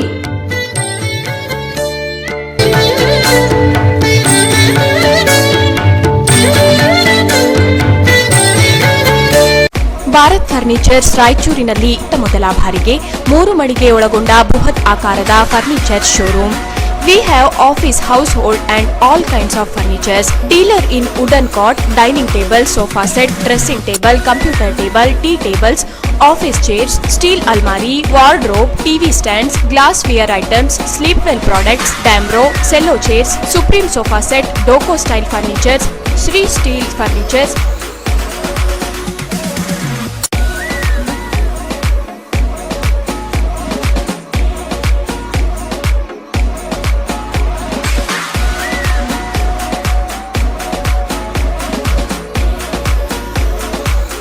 For more details, please contact Bharat Furniture CPS Complex opposite Shiva Mandir, Patel Road, Raichur. Mobile number 9880240959, 9880240956, 8892589596. Billing offer 10,000 ರೂಪಾಯಿಗಳವರೆಗೆ. Pulsar NS 125cc 95% ಸಾಲ ಸೌಲಭ್ಯ. Pulsar P150 48 ತಿಂಗಳ ಕಂತುಗಳು ಮಾತ್ರ. Pulsar N160 6,000 ರೂಪಾಯಿಗಳವರೆಗೆ ಉಳಿತಾಯ. Pulsar 150 TD ಸೀಮಿತ ಅವಧಿಯವರೆಗೆ ಮಾತ್ರ. ಹಿಂದೆ ಎಂದು ಇರದ, ಮುಂದೆಂದೂ ಇರದ ಬಜಾಜ್ ಧಮಾಕ ಆಫರ್. ನಿಮ್ಮ ನೆಚ್ಚಿನ ಬಜಾಜ್ ಬೈಕ್ ಕಡಿಮೆ ಮುಂಗಡ ಪಾವತಿ 999 ರೂಪಾಯಿರಿಂದ ಪ್ರಾರಂಭ. CT 110A ಕಡಿಮೆ ಡೌನ್ ಪೇಮೆಂಟ್ 999 ರೂಪಾಯಿ ಮಾತ್ರ. ನ್ಯೂ ಪ್ಲಾಟಿನಾ 110 ABS 1999 ರೂಪಾಯಿ ಮಾತ್ರ. ಪಲ್ಸರ್ 125 2,999 ರೂಪಾಯಿ ಮಾತ್ರ.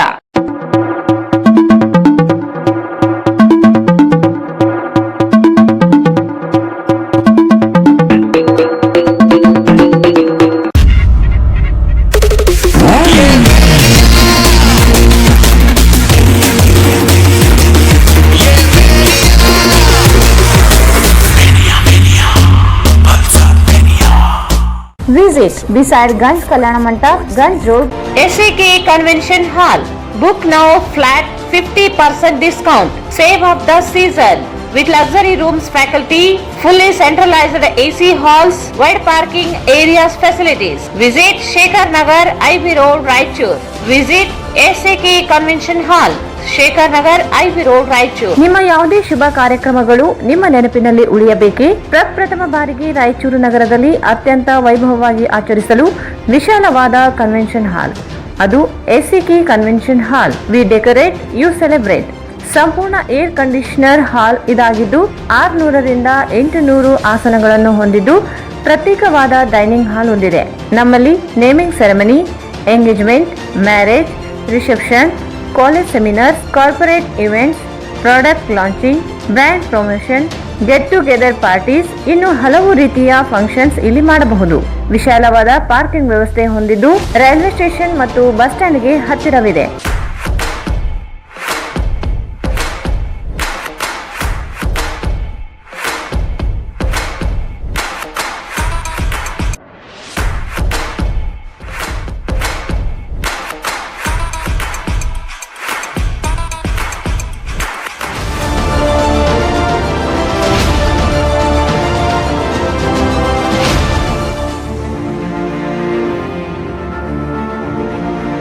ಇಂದೇ ಭೇಟಿ ನೀಡಿ. SCK Convention Hall, Shekhar Nagar, IB Road, Raichur. Mobile 9483770202. ನಗರದ ಪ್ರತಿಷ್ಠಿತ ಬಡಾವಣೆಗಳಲ್ಲಿ ಒಂದಾದ ಕುಂಬಾರ ಓಣಿಯಲ್ಲಿ ನಿರ್ಮಿಸಲಾದ ಆಧುನಿ ಮಹಾವೀರ್ ಎನ್ಕ್ಲೇವ್ ರಾಯಚೂರ್. ಇದು ನಗರದ ಹೃದಯ ಭಾಗದಲ್ಲಿ ಇದ್ದು ಮುಖ್ಯ ರಸ್ತೆಯಿಂದ ಕೇವಲ 150 ಮೀಟರ್ ಇದೆ. ಫ್ಲಾಟ್ಗಳ ಸರಿಯಾದ ವೀಕ್ಷಣೆಗಾಗಿ ಸೈಟ್ಗೆ ಭೇಟಿ ನೀಡಿ. ಸೌಲಭ್ಯಗಳು 3 BHK ಫ್ಲಾಟ್ಗಳು, 2 BHK ಫ್ಲಾಟ್ಗಳು ಮತ್ತು 2 ಲಿಫ್ಟ್ಗಳು ಹೊಂದಿದ್ದು ಹಾಗೂ ಜನರೇಟರ್ ಬ್ಯಾಕಪ್ ಕೂಡ ಇದೆ. ಫೈರ್ ಸೇಫ್ಟಿ ಪೈಪ್ಲೈನ್ ಜೊತೆಗೆ 24 ಗಂಟೆ ನೀರಿನ ಸೌಲಭ್ಯವಿದ್ದು ವಿಶಾಲವಾದ ಪಾರ್ಕಿಂಗ್ ವ್ಯವಸ್ಥೆ ಮಾಡಲಾಗಿದೆ. ಜೊತೆಗೆ ಸೂಕೋ ಬ್ಯಾಂಕ್ನಿಂದ ಸಾಲದ ಸೌಲಭ್ಯ ವ್ಯವಸ್ಥೆ ಇದೆ. ನೋಂದಣಿಗಾಗಿ ಹಿಂದೆ ಸಂಪರ್ಕಿಸಿ Santosh Jain 9845151555.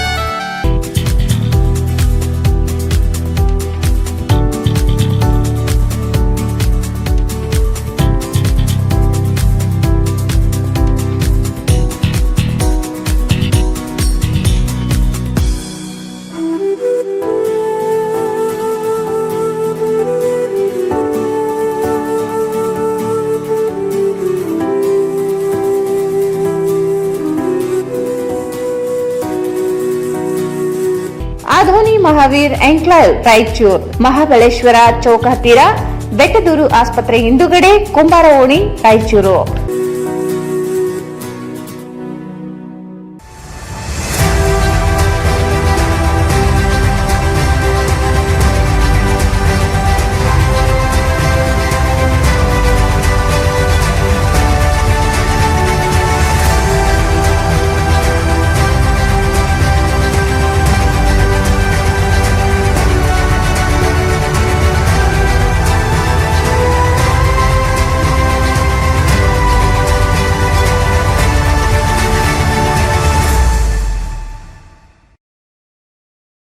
Hosamani multi speciality fertility ಮತ್ತು IVF ಸೆಂಟರ್. ಅಶ್ವಿನಿ ಹೇಗಿದ್ಯಾ? ಮಗು ತುಂಬಾ ಚೆನ್ನಾಗಿದೆ. ಹೌದು ಕಣೆ, ನನಗರ ತುಂಬಾ ವರ್ಷ ಆದ್ರೂ ಮಕ್ಕಳೇ ಆಗಿರ್ಲಿಲ್ಲ. ಆಗ ನಾನು ಹೊಸಮನಿ ಫರ್ಟಿಲಿಟಿ ಮತ್ತು IVF ಸೆಂಟರ್ ಹೋಗಿ ಟ್ರೀಟ್ಮೆಂಟ್ ತಗೊಂಡೆ. ಈಗ ಮಗು ಆಯ್ತು. ಹೌದು, ಹೊಸಮನಿ ಫರ್ಟಿಲಿಟಿ ಮತ್ತು IVF ಸೆಂಟರ್. ಇಲ್ಲಿ ದೊರೆಯುವ ಸೌಲಭ್ಯಗಳು ಓವ್ಯುಲೇಷನ್, ಅಂಡೋತ್ಪತ್ತಿ ಇಂಡಕ್ಷನ್, IUI, IVF, ICSI, ಪುರುಷ ಬಂಜೆತನ ಚಿಕಿತ್ಸೆ, TECA, PESA, ಫಲವತ್ತತೆ ಸಂರಕ್ಷಣಾ ಚಿಕಿತ್ಸೆ, ಹಿಸ್ಟರೋಸ್ಕೋಪಿ, ಲ್ಯಾಪ್ರೋಸ್ಕೋಪಿ, ನಿಯಮಿತ ANC ತಪಾಸಣೆ ಮತ್ತು ವಿತರಣೆ, ಅಲ್ಟ್ರಾಸೋನೋಗ್ರಫಿ, 24 ಗಂಟೆಗಳ ಲ್ಯಾಬ್ ಸೌಲಭ್ಯಗಳು ಮತ್ತು ICU, NICU ಸೆಟಪ್. ಹಿಂದೆ ಸಂಪರ್ಕಿಸಿ ಡಾಕ್ಟರ್ ರಶ್ಮಿ ಹೊಸಮನಿ ಮತ್ತು doctor Guruprasad Hosamani. Hosamani multi speciality fertility ಮತ್ತು IVF ಸೆಂಟರ್, IB ರಸ್ತೆ, ಮದರ್ ಟ್ರಸ್ಟ್ ಸ್ಕೂಲ್ ಹತ್ತಿರ, ರಾಮಲಿಂಗೇಶ್ವರ ಲೇಔಟ್, ರಾಯಚೂರು. ಕರೆ ಮಾಡಿ 8971034723 ಮತ್ತು 9663556077. ಮತ್ತೊಮ್ಮೆ ವಾರ್ತೆಗಳಿಗೆ ಸ್ವಾಗತ. ಗ್ರಾಮೀಣ ಪ್ರದೇಶದಲ್ಲಿ ಸರ್ವಭಕ್ತರನ್ನು ಒಗ್ಗೂಡಿಸಿ ಸಮಾಜಮುಖಿ ಕಾರ್ಯ ಮಾಡುತ್ತಿರುವ ಶ್ರೀಗಳ ಕಾರ್ಯ ಶ್ಲಾಘನೀಯ ಎಂದು ಮಾಜಿ ಶಾಸಕ ಎ ಪಾಪರೆಡ್ಡಿ ಹೇಳಿದರು.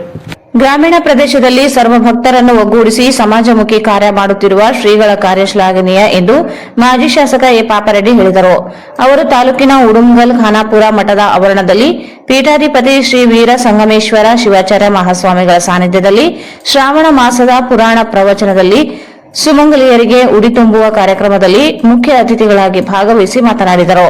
ಶ್ರೀಮಠದ ಶ್ರೀಗಳು ಅತಿ ಚಿಕ್ಕ ವಯಸ್ಸಿನಲ್ಲಿಯೇ ಗ್ರಾಮಗಳ ಸರ್ವಭಕ್ತರನ್ನು ಒಗ್ಗೂಡಿಸಿಕೊಂಡು ಸಮಾಜಮುಖಿ ಕಾರ್ಯಗಳನ್ನು ಮಾಡುತ್ತಿದ್ದಾರೆ.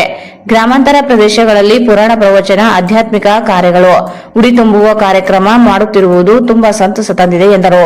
ಈಗಿನ ಯುವ ಪೀಳಿಗೆ ಮತ್ತು ಗ್ರಾಮಾಂತರ ಮಹಿಳೆಯರಿಗೆ ಪುರಾಣಗಳು, ಆಧ್ಯಾತ್ಮಿಕ ಆಚಾರ ವಿಚಾರಗಳನ್ನು ತಿಳಿಸಿ ಅವರ ಜೀವನವನ್ನು ಸಾರ್ಥಕಗೊಳಿಸುತ್ತಿದ್ದಾರೆ. ನಗರಗಳಲ್ಲಿ ಅದೆಷ್ಟೋ ಕಾರ್ಯಕ್ರಮಗಳು ನಡೆಯುತ್ತಿರುತ್ತವೆ. ಅಲ್ಲಿನ ಸಾರ್ವಜನಿಕರಿಗೆ ಅನುಕೂಲಗಳು ಇರುತ್ತವೆ. ಇಂಥ ಕಾರ್ಯಕ್ರಮಗಳನ್ನು ನೋಡುವ ಮತ್ತು ಆಲಿಸುವುದು ಸಾಧ್ಯವಾಗುತ್ತದೆ. ಆದರೆ ಗ್ರಾಮಗಳಲ್ಲಿ ಬೆಳಿಗ್ಗೆ ಎದ್ದರೆ ರೈತಾಪಿ ವರ್ಗದವರು ತಮ್ಮ ತಮ್ಮ ಹೊಲಗಳಿಗೆ ಹೋಗುವುದು, ಬೇಸಾಯ ಮಾಡುವ ಭರದಲ್ಲಿ ಇಂಥ ಆಧ್ಯಾತ್ಮಿಕ ಕಾರ್ಯಕ್ರಮಗಳು ಸಿಗುವುದು ಅವರಿಗೆ ಹೇಗೆ ಸಾಧ್ಯವಾಗುತ್ತದೆ? ಆದುದರಿಂದ ಶ್ರೀಗಳು ನಮ್ಮ ಗ್ರಾಮಗಳ ಜನರಿಗೂ ಸಹಿತ ದೇವರು, ಸಂಸ್ಕೃತಿ, ಸಂಪ್ರದಾಯ, ಪ್ರವಚನ, ಶರಣರು, ಸಂತರು, ಗುರು ಹಿರಿಯರು ಎಂಬ ಭಾವನೆಗಳು ಮೂಡಲಿ ಎಂಬ ಉದ್ದೇಶಗಳನ್ನು ಇಟ್ಟುಕೊಂಡು ಗ್ರಾಮಾಂತರಗಳಲ್ಲಿ ಇಂಥ ದೊಡ್ಡ ಮಟ್ಟದ ಸಾವಿರಾರು ಮಹಿಳೆಯರಿಗೆ ಉಡಿ ತುಂಬುವ ಕೆಲಸ ಮಾಡುತ್ತಿರುವುದು ಸಂತೋಷ ತಂದಿದೆ ಎಂದರು. ಈ ಎಲ್ಲ ಹಳ್ಳಿಗಳಲ್ಲಿ ನಡಿಬೇಕು. ಮಕ್ಕಳಿದ್ದಂಥ ಕಲೆಯನ್ನು ಹೊರತರಲಿಕ್ಕೆ ಎಷ್ಟು ಒಂದೇ ಬಂದಿ ತಾಯಿದರು ಎಷ್ಟು ಶಿಸ್ತಾಗಿ ಕೂರ್ತಿದ್ವಿ. ಅದು ನೋಡಿ ಭಾಳ ಸಂತೋಷ ಆಗ್ತದೆ. ಈ ಕಾರ್ಯಕ್ರಮ ನೋಡ್ರಿ, ತಾತನವರು ಇಂಥ ಉತ್ತಮ ಕಾರ್ಯಕ್ರಮ ಮಾಡ್ತಾ ಇರ್ತಾರೆ. ಮಠನೂ ನೋಡಿದ್ರೆ ಮಠ ಉತ್ತಮ ರೀತಿಯಲ್ಲಿದೆ. ಇದು ಸಣ್ಣ ಹಳ್ಳಿಯಲ್ಲಿ ಇಂಥ ಮಠ ಇದೆ ಅಂದರೆ ಭಾಳ ಆಶ್ಚರ್ಯ ಆಗ್ತದೆ. ರಾಯಚೂರಿನಲ್ಲೂ ಇಲ್ಲ ಅಂತ ಮಠಗಳು. ಆ ಕಾರಣದಿಂದ ತಾತನವರು ಉತ್ತಮ ಕೆಲಸಗಳು ಮಾಡ್ತಾ ಇದ್ದಾರೆ. ಅವರ ಕೆಲಸಗಳಿಗೆ ಆ ದೇವ ಭಗವಂತನು ಅವರಿಗೆ ಪೂರೈಸಿಕೊಳ್ಬೇಕು. ಅವರು ಬಹಳ ಯುವಕರಾಗಿದ್ದಾರೆ. ಇನ್ನೂ ಹೆಚ್ಚು ಕಾರ್ಯಕ್ರಮಗಳು ಮಾಡಬೇಕು. ಇಲ್ಲಿ ಹಳ್ಳಿಗಳಲ್ಲಿ ಮಾಡಿದ್ರೆ ಜನ ಜಾಗೃತ ಆಗ್ತಾರೆ. ನೀವೇನು ಪ್ರವಚನ ಪಾಠ ಮಾಡ್ತಿರಲ್ಲ, ಪ್ರವಚನ ಜೊತೆಗೆ ಇಂಥ ಕಾರ್ಯಕ್ರಮ ಆದರೆ ಎಲ್ಲ ಅಕ್ಕಂದರು ತಾಯಂದರು ಬಂದು ಈ ಕಾರ್ಯಕ್ರಮ ನೋಡ್ತಾರೆ. ನೋಡಿ ಅವರ ಭಾವ ಸುಧಾರಿಸ್ತಾರೆ, ಭಕ್ತಿ ಭಾವನೆ ಬರ್ತದೆ. ತಾತನವರು ಕಾರ್ಯಕ್ರಮ ಮಾಡ್ತಾರೆ, ಅವ್ರ ಹತ್ರ ಹೋಗಬೇಕು ಅನ್ನೋ ಆಸೆ ಆಗ್ತದೆ. ಕಾರಣ ನಮ್ಮ ತಾತನವರು ಮಾಡುವಂಥ ಕಾರ್ಯಕ್ರಮಗಳಿಗೆ ನಾನು ರಾಯಚೂರು ನಗರದಲ್ಲಿ ಭಾಳಷ್ಟು ಕಾರ್ಯಕ್ರಮ ಮಾಡ್ತಿದ್ದೀನಿ. ಇಡೀ ರಾಜ್ಯದಲ್ಲೇ ಮಾಡುವಂಥ ಕಾರ್ಯಕ್ರಮ ಮಾಡ್ತಿದ್ದೀನಿ. ಅಂಥ ಕಾರ್ಯಕ್ರಮಗಳು ಎಲ್ಲ ಹಳ್ಳಿಗಳಲ್ಲಿ ಆಗಬೇಕು ಅನ್ನೋದು ನನ್ನ ಆಸೆ. ಯಾಕಂದರೆ ಮಕ್ಕಳಲ್ಲಿದ್ದಂಥ ಕಲೆ, ಸಂಸ್ಕೃತ ಕಲೆ ಅದು ಹೊರಗೆ ಬರಬೇಕಾಗಿದೆ. ಎಲ್ಲ ಮಕ್ಕಳಲ್ಲಿ ಇವತ್ತು ಸಿನಿಮಾ ನೋಡಿ ಡ್ಯಾನ್ಸ್ ಮಾಡೋದು, ಅದು ಮಾಡೋದು ಎಲ್ಲೋ ಮಾಡ್ತಿರ್ತಾರೆ. ಇಂಥ ವೇದಿಕೆ ಸಿಕ್ಕಾಗ ನೇತೃತ್ವ ವಹಿಸಿದ್ದ ಪ್ರಜಾಪಿತ ಬ್ರಹ್ಮಕುಮಾರಿ ಈಶ್ವರೀಯ ವಿಶ್ವವಿದ್ಯಾಲಯದ ರಾಜಯೋಗಿನಿ ಸ್ಮಿತಕ್ಕ ಮಾತನಾಡಿ, ವಚನಗಳನ್ನ ಕೇಳ್ತಾ ಬೆಳೆದಂತಹ ನಮ್ಮ ಈ ಒಂದು ಮನುಕುಲ ಇವತ್ತಿನ ಈ ಒಂದು ಮಠದಲ್ಲಿ ಇಷ್ಟು ಹೆಚ್ಚಿನ ಸಂಖ್ಯೆಯಲ್ಲಿ ತಾವೆಲ್ಲ ನೆರೆದಿರುವಂಥದ್ದು ನಿಜವಾಗ್ಲೂ ಸಂತೋಷದ ವಿಷಯವೇ. ಕಾರಣ ನಮ್ಮ ಜೀವನದಲ್ಲಿ ಯಶಸ್ಸನ್ನ ನಾವು ಕಾಣಬೇಕಾದ್ರೆ ಅದಕ್ಕೆ ಬರೀ ನಮ್ಮ ಮನೆಯ ವ್ಯವಸ್ಥೆ ನಡೆಯುವುದಿಲ್ಲ. ನಮ್ಮ ಜೀವನದಲ್ಲಿ ಯಶಸ್ಸನ್ನ ನಾವು ಕಾಣಬೇಕಾದ್ರೆ ಪುಣ್ಯ ಪುರುಷರ ಆಶೀರ್ವಾದ ನಮ್ಮಲ್ಲಿ ಬೇಕಾಗುವಂಥದ್ದು ಭಕ್ತಿಯ ಮನೋಭಾವನೆ. ಇವತ್ತು ತಮ್ಮೆಲ್ಲರಲ್ಲಿರುವಂತಹ ಒಂದು ಭಕ್ತಿಯನ್ನ ನೋಡಿ ನಿಜವಾಗ್ಲೂ ಭಗವಂತನು ಬಹಳ ಸಂತೋಷ ಪಡ್ತಾನೆ ಅಂತ ಅನ್ಕೊಳ್ತೀನಿ ನಾನು. ಇವತ್ತು ತಾವೆಲ್ಲ ನೆರೆದಿದ್ದೀರಿ. ಶ್ರೀಗಳು ತಮ್ಮೆಲ್ಲರಿಗೂ ಸಹಿತ ಅವರ ಒಂದು ಅಮೃತ ಹಸ್ತದಿಂದ ಆಶೀರ್ವಾದವನ್ನು ಸಹಿತ ನೀಡ್ತಿದ್ದಾರೆ. ಆದರೆ ಒಂದು ಮಾತನ್ನ ನಾವಿಲ್ಲಿ ಗಮನಿಸೋಣ, ಭಗವಂತನಿಂದ ನಾವು ಶಕ್ತಿಯನ್ನ, ಆಶೀರ್ವಾದವನ್ನ, ನಮ್ಮ ಕುಟುಂಬದಲ್ಲಿ ಸುಖ ಶಾಂತಿಯನ್ನ, ನಮ್ಮ ಜೀವನದಲ್ಲಿ ಅತಿ ಹೆಚ್ಚಿನ ಯಶಸ್ಸನ್ನ ಏನಾದರೂ ನಾವು ಇಚ್ಛಿಸುವುದೇ ಸತ್ಯವಾಗಿದ್ದರೆ ಇದಕ್ಕೆ ನಾವು ಬರೀ ದೇವರಲ್ಲೇ ಬೇಡಿಕೊಂಡ್ರೆ ಆಗುವುದಿಲ್ಲ. ದೇವರಿಗೆ ಪ್ರೀತಿ ಪಾತ್ರರಾಗುವಂತೆ ಬದುಕುವುದು ಅವಶ್ಯಕವಾಗಿ ಬೇಕಾಗ್ತದೆ. ಹಾಗಾಗಿ ಇಷ್ಟೆಲ್ಲ ಜನ ನೀವೇನು ನೆರೆದಿದ್ದೀರಿ, ನಿಮ್ಮೆಲ್ಲರಲ್ಲಿ ನನ್ನ ವಿನಂತಿ ಏನು ಅಂತಂದ್ರೆ, ಶ್ರಾವಣ ಮಾಸ ನಿಜವಾಗ್ಲೂ ಬಹಳ ಪುಣ್ಯ ಪ್ರದವಾದಂತಹ ದಿನ ಇದು. ಈ ಮಾಸದಲ್ಲಿ ಇಡೀ ದೇಶ ಬಹಳ ವಿಶೇಷವಾಗಿ ವಿಜೃಂಭಣೆಯಿಂದ ಪೂಜಾ ಪುನಸ್ಕಾರಗಳನ್ನ ಮಾಡ್ತದೆ. ಈ ಶ್ರಾವಣ ಮಾಸವನ್ನ ಮಲಮಾಸ ಅಂತ ಹೇಳ್ತೇವೆ. ಈ ಶ್ರಾವಣ ಮಾಸವನ್ನ ಪುರುಷೋತ್ತಮ ಮಾಸ ಅಂತ ಸಹಿತ ಹೇಳಲಾಗ್ತದೆ. ಮಲಮಾಸ ಅಂದ್ರೆ ಮಲಕ್ಕೆ ಸಮಾನವಾದಂತಹ ನಮ್ಮಲ್ಲಿರುವ ಅಶುದ್ಧತೆಯನ್ನ ಹೊರಹಾಕಿ, ಪುರುಷೋತ್ತಮ ಮಾಸ ಅಂದ್ರೆ ನಾವೆಲ್ಲರೂ ಉತ್ತಮರಾಗೋಣ ಅನ್ನುವಂತ ಸಂದೇಶ ಕೊಡುವುದೇ ಈ ಶ್ರಾವಣ ಮಾಸದಲ್ಲಿ ಅತಿ ವಿಶಿಷ್ಟ. ಅದರಲ್ಲೂ ಈ ಶ್ರಾವಣ ಮಾಸದ ಪ್ರಾರಂಭದಲ್ಲಿ ಈಗ ನೂಲ್ ಹುಣ್ಣಿಮೆ, ರಕ್ಷಾ ಬಂಧನದ ಒಂದು ಹಬ್ಬ ಈಗ ಬರ್ತದೆ. ಈ ರಕ್ಷಾ ಬಂಧನದ ಒಂದು ಹಬ್ಬವನ್ನ ನಾವು ಆಚರಿಸ್ಲಿಕ್ಕೆ ಇನ್ನೊಂದು 4-5 ದಿನಗಳು ಮಾತ್ರ ಉಳ್ಕೊಂಡಿದ್ದಾವೆ. ಅಷ್ಟರ ಒಳಗಾಗಿ ನಮ್ಮನ್ನ ನಾವು ರಕ್ಷಿಸಿಕೊಳ್ಳುವಂತ ಒಂದು ಪಣವನ್ನ ತೊಡೋಣ, ನಮ್ಮನ್ನ ನಾವು ಶ್ರೇಷ್ಠ ಮಾಡಿಕೊಳ್ಳೋಣ ಅನ್ನುವಂತ ಒಂದು ದೃಢ ಸಂಕಲ್ಪವನ್ನ ಮಾಡೋಣ. ರಕ್ಷಣೆ ಅಂತಂದಾಗ ದುಷ್ಟರಿಂದ ರಕ್ಷಣೆ ಅಥವಾ ನಮ್ಮ ಮೇಲೆ ಯಾರೋ ತೊಂದರೆ ಕೊಡುವವರಿಂದ ರಕ್ಷಣೆ ಅಂತ ಅರ್ಥ ಅಲ್ಲ. ರಕ್ಷಣೆ ಅಂತಂದಾಗ ನಮ್ಮ ನಕಾರಾತ್ಮಕ ವಿಚಾರಗಳಿಂದ ನಾವು ನಮ್ಮನ್ನ ರಕ್ಷಿಸಿಕೊಳ್ಬೇಕಾಗಿದೆ. ಈರ್ಷ, ದ್ವೇಷ, ಕ್ರೋಧ, ಲೋಭ, ಮೋಹ, ಅಹಂಕಾರ ಇತ್ಯಾದಿ ಅವಗುಣಗಳನ್ನ ತ್ಯಜಿಸಿ ಹುಟ್ಟಿದವನೇ ಭಗವಂತನ ಶ್ರೀರಕ್ಷೆಗೆ ಪಾತ್ರನಾಗುತ್ತಾನೆ. ಹಾಗಾಗಿ ತಾವೇನೆಲ್ಲ ಇಲ್ಲಿ ಇದ್ದೀರಾ, ಇಷ್ಟೆಲ್ಲ ಜನ ಅವಶ್ಯಕವಾಗಿ ನಿಮ್ಮನ್ನ ನೀವು ರಕ್ಷಿಸ್ಕೊಳ್ತೀರಾ. ಬರೇ ದೇವಿಯನ್ನ ತಿಳಿಸುತ್ತಾ ಆ ವರಮಹಾಲಕ್ಷ್ಮಿ ದೇವಿ ತಮ್ಮೆಲ್ಲರ ಇಷ್ಟಾರ್ಥಗಳನ್ನ, ತಮ್ಮೆಲ್ಲರ ಕನಸುಗಳನ್ನ, ತಮ್ಮೆಲ್ಲರ ಬೇಕು ಬೇಡಗಳನ್ನ ಆ ಜಗನ್ಮಾತೆ ಶಾಂಭವಿ ಆಗಿರ್ಬೋದು, ವರಮಹಾಲಕ್ಷ್ಮಿ ದೇವಿ ಸಹಿತ ನಿಮ್ಮೆಲ್ಲರಿಗೂ ಆಶೀರ್ವಾದವನ್ನ ಕರೆನಿಸುವಂತವಾಗಿ ಅಂತೇಳಿ ಸಂದರ್ಭದಲ್ಲಿ ಆಶಿಸುತ್ತಾ, ಸಮಯ ಬಹಳಷ್ಟು ಆಗಿರೋದ್ರಿಂದ ತಾವೆಲ್ಲರೂ ಮಾತಾಡ್ತಾ ಇದ್ದೀರಿ. ಅವಾಗಲೇ ಒಂದು ತಾಸು ಮಾತಾಡ್ಬೇಕಂತೇಳಿ, ಆದರೆ ಮಳೆರಾಯ ಬಹಳಷ್ಟು ಒಂದು ಸೂಚನೆ ಮೇರೆಗೆ ಜಾಸ್ತಿ ಮಾತಾಡ್ಲಿಕ್ಕೆ ಏನು ಹೋಗೋದಿಲ್ಲ. ತಮ್ಗೆಲ್ಲರಿಗೂ ಗೊತ್ತಿರ್ಬೋದು, ಈ ವರಮಹಾಲಕ್ಷ್ಮಿ ನಾವೆಲ್ಲರೂ ಹಿಂದಿನಿಂದ ನಾವೆಲ್ಲರೂ ಆಚರಣೆಯಲ್ಲಿರುವಂಥದ್ದು. ವರ್ಷ ವರ್ಷ ಈ ವರಮಹಾಲಕ್ಷ್ಮಿ ಯಾವ ರೀತಿ ಆಗ್ತಾ ಇದೆ ಅಂತಂದ್ರೆ, ಮನೆ ಮನೆಗಳಲ್ಲಿ, ಪ್ರತಿಯೊಂದು ಗ್ರಾಮಗಳಲ್ಲಿ, ಪ್ರತಿಯೊಂದು ಮನೆಗಳಲ್ಲಿ ಸಹಿತ ಈ ವರಮಹಾಲಕ್ಷ್ಮಿ ಹಬ್ಬ ನಾವೆಲ್ಲರೂ ಆಚರಣೆ ಮಾಡ್ಕೊಂತ ಬರ್ತಾ ಇದ್ದೀವಿ. ಆದ್ರೆ ಈ ವರಮಹಾಲಕ್ಷ್ಮಿ ಹಬ್ಬದ ಹಿನ್ನೆಲೆ ಹೇಳ್ಬೇಕು ಅಂತ ಕೂತ್ಕೊಂಡ್ರೆ ಸಮಯ ಬಹಳಷ್ಟು ಆಗೋಗ್ಬಿಡ್ತದೆ. ಹಾಗಾಗಿ ಈ ವರಮಹಾಲಕ್ಷ್ಮಿ ಮಹತ್ವದಷ್ಟೇ ನಾನು ನಿಮ್ಗೆ ತಿಳಿಸ್ಲಿಕ್ಕೆ ಬಯಸ್ತೇನೆ. ನಾನು ಅನೇಕ ಕಡೆ ಈ ದೃಷ್ಟಾಂತವನ್ನು ಹೇಳ್ತಾ ಇರ್ತೀನಿ. ಈ ತಾಯಂದರ ಗುಣ ಯಾವ ರೀತಿ ಇರ್ತದ, ಒಬ್ಬ ತಾಯಿಯ ಗುಣ ಆಗಿರ್ಬೋದು, ಒಬ್ಬ ದೇವಿಯ ಗುಣ ಆಗಿರ್ಬೋದು, ಯಾವ ರೀತಿ ಇರ್ತದ ಅಂತಂತಂದ್ರೆ, ಒಬ್ಬ ತಾಯಿ ತನ್ನ ಮಗನ್ನ ದಿನ ಶಾಲೆಗೆ ಕರ್ಕೊಂಡು ಹೋಗ್ತಿರ್ತಾಳೆ. ತಾವೆಲ್ಲರೂ ಕರ್ಕೊಂಡು ಹೋಗ್ತಿರಲ್ಲ, ನಿಮ್ಮ ಮಕ್ಕಳನ್ನ ಶಾಲೆಗೆ ಕರ್ಕೊಂಡು ಹೋಗ್ತೀರಿ. ಶಾಲೆಗೆ ಕರ್ಕೊಂಡು ಹೋಗಿ ಬರುವಂತ ಸಂದರ್ಭದಲ್ಲಿ ಆ ಒಂದು ದಿನ ಪಾಲಕರ ಒಂದು ಮೀಟಿಂಗ್ ಇರುವಂತ ಸಂದರ್ಭದಲ್ಲಿ, ಪೇರೆಂಟ್ಸ್ ಟೀಚರ್ ಮೀಟಿಂಗ್ ಇರುವಂತ ಸಂದರ್ಭದಲ್ಲಿ ಆ ತಾಯಿಯನ್ನು ನೋಡಿ ಮಗನಿಗೆ ಬಹಳಷ್ಟು ಹೀಯಾಳಿಸ್ತಾರೆ. ಯಾಕೆಂದ್ರೆ ಆ ತಾಯಿ ನೋಡ್ಲಿಕ್ಕೆ ಕುರುಪಿ ಆಗಿರ್ತಾಳೆ, ತಾಯಿ ನೋಡ್ಲಿಕ್ಕೆ ಒಂದು ಕಣ್ಣಿರೋದಿಲ್ಲ. ಹಾಗಾಗಿ ತಾಯಿಯನ್ನ ಬಹಳಷ್ಟು ನಿಂದನೆ ಮಾಡ್ತಾರೆ. ಅಲ್ಲಿರುವಂತಹ ತನ್ನ ಗೆಳೆಯರಾಗಿರ್ಬೋದು ಎಲ್ಲರೂ ಸಹಿತ ಆ ತಾಯಿಗೆ ಬಹಳಷ್ಟು ನಿಂದನೆ ಮಾಡ್ತಾರೆ. ಆ ನಿಂದನೆಯನ್ನು ತಿಳ್ಕೊಂಡಂತ ಮಗು ಏನ್ ಮಾಡ್ತಾನೆ ಅಂತಂದ್ರೆ, ತನ್ನ ಮಗ ಆ ತಾಯಿನ ದ್ವೇಷ ಮಾಡ್ಲಿಕ್ಕೆ ಶುರು ಮಾಡ್ತಾನೆ. ಆ ತಾಯಿಯನ್ನ ದ್ವೇಷ ಮಾಡ್ಲಿಕ್ಕೆ ಶುರು ಮಾಡ್ತಾನೆ. ಎಷ್ಟರ ಮಟ್ಟಿಗೆ ದ್ವೇಷ ಮಾಡ್ತಾನೆ ಅಂತ ವಿಚಾರ ಮಾಡಿದ್ರೆ, ಆ ತಾಯಿ ನೆರಳು ಕಂಡ್ರು ಸಹಿತ ಆ ತಾಯಿಯ ಬಗ್ಗೆ ಅಷ್ಟು ಕೆಟ್ಟ ವಿಚಾರಗಳನ್ನ, ಬರೀ ಕೆಟ್ಟದಾಗಿ ಕುಂಟುಕ ಮಾತುಗಳನ್ನ ಆಡುತ್ತಾ ಬರ್ತಿರ್ತಾನೆ. ಆ ಒಂದು ತಾಯಿಯನ್ನು ದ್ವೇಷ ಮಾಡುವಂತ ಮಗು ತನ್ನ ಜೀವನದೊಳಗ ತನ್ನ ಶಾಲಾ ದಿನಗಳನ್ನ, ತನ್ನ ಕಾಲೇಜ್ ದಿನಗಳನ್ನ ಎಲ್ಲವನ್ನ ಮುಗಿಸಿ ದೂರದ ಯಾವುದೋ ಪ್ರದೇಶಕ್ಕೆ ಒಂದು ನೌಕರಿ ಮಾಡ್ಲಿಕ್ಕೆ ಅಥವಾ ಒಂದು ಕೆಲಸ ಮಾಡ್ಲಿಕ್ಕೆ ಹೋಗ್ತಾನೆ. ಹೋದಂತ ಸಂದರ್ಭದಲ್ಲಿ ಸಹಿತ ಆ ತಾಯಿಯನ್ನ ಬಿಟ್ಟು ಹೋಗ್ಬಿಡ್ತಾನೆ. ಈ ಕುರುಪಿ ತಾಯಿ ನನ್ನ ಜೊತೆ ಇರಲೇಬಾರ್ದು, ಅಥವಾ ಈ ಕುರುಪಿ ತಾಯಿ ನನಗೆ ಬೇಡ, ಈ ತಾಯಿನೇ ಬಿಟ್ಟು ಬಿಡೋಣ ಅಂತೇಳಿ ಅಷ್ಟರ ಮಟ್ಟಿಗೆ ತನ್ನ ತಲೆಯೊಳಗ ಆ ತಾಯಿ ಬಗ್ಗೆ ಕೆಟ್ಟದ ಒಂದು ಆಲೋಚನೆ ಇಟ್ಕೊಂಡು ಆ ಮಗು ಆ ತಾಯಿಯನ್ನ ಬಿಟ್ಟು ಹೋಗ್ತಾನೆ. ಬಿಟ್ಟು ಹೋದಂತ ಸಂದರ್ಭದೊಳಗ ಆ ತಾಯಿಯ ಬಗ್ಗೆ ಒಂದು ದಿನ ಆದ್ರೂ ಆ ಹುಡುಗ ಯೋಚನೆ ಮಾಡೋದಿಲ್ಲ. ಆ ತಾಯಿ ಹೇಗಿದ್ದಾಳೆ, ಕುರುಪಿ ತಾಯಿ ಹೇಗಿದ್ದಾಳೆ, ಹಾಗೆ ಹೀಗೆ ಅಂತ ಒಂದು ದಿನ ಆಲೋಚನೆ ಮಾಡೋದಿಲ್ಲ. ಆದ್ರೆ ಆ ತಾಯಿ ಆಲೋಚನೆ ಮಾಡ್ತಾಳೆ, ನನ್ನ ಮಗ ಎಲ್ಲಿದ್ದಾನ, ಎಲ್ಲಿಲ್ಲ, ಯಾವ ರೀತಿ ಇದ್ದಾನ, ಯಾವ ರೀತಿ ಇಲ್ಲ ಅಂತೇಳಿ. ಆದ್ರೂ ಸಹಿತ ಒಂದು ದಿನ ಆ ತಾಯಿ ತನ್ನ ಮಗನಿರುವಂತ ಸ್ಥಳಕ್ಕೆ ಹೋಗ್ತಾಳೆ. ಹೋದ್ಮೇಲೆ ಅಲ್ಲಿ ನೋಡ್ತಿರ್ತಾನೆ, ದೂರದಲ್ಲಿ ಕೂತ್ಕೊಂಡು ಮಗ ನೋಡ್ತಿರ್ತಾನೆ, ಯಾರು ಬರಂಗಾಯ್ತು ಅಂತೇಳಿ.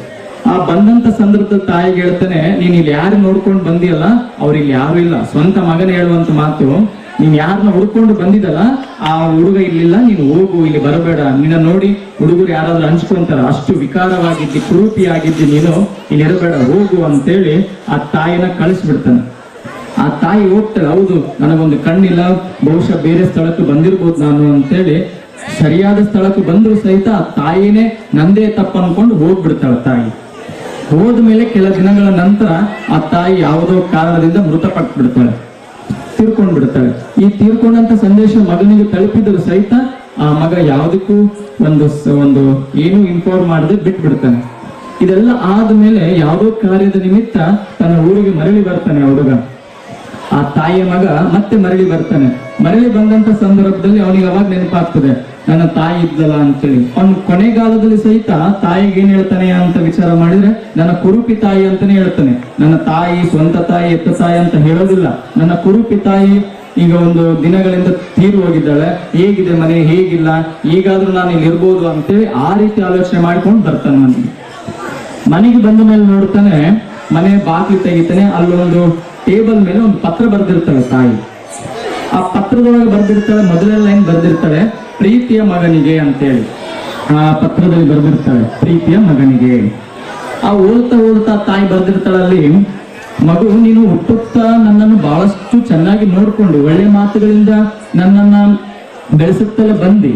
ಆದ್ರೆ ಕಾಲಕ್ರಮೇಣ ಯಾರದೋ ಮಾತುಗಳನ್ನ ಕೇಳಿ ನೀನು ನನ್ನನ್ನ ದ್ವೇಷ ಮಾಡುತ್ತಾ ಬಂದಿ, ನನ್ನ ಬೈಯುತ್ತಾ ಬಂದೆ, ನನ್ನನ್ನ ಕುರೂಪಿ ವಿಕೃತವಾಗಿದ್ದಿ ಅಥವಾ ಇನ್ಯಾವುದೋ ಪದಗಳಿಂದ ನನ್ನನ್ನು ಬಹಳಷ್ಟು ನಿಂದನೆ ಮಾಡಿದಿ ಅಂತೇಳಿ ಆ ತಾಯಿಯ ಬಗ್ಗೆ ಹೇಳ್ತಾನೆ.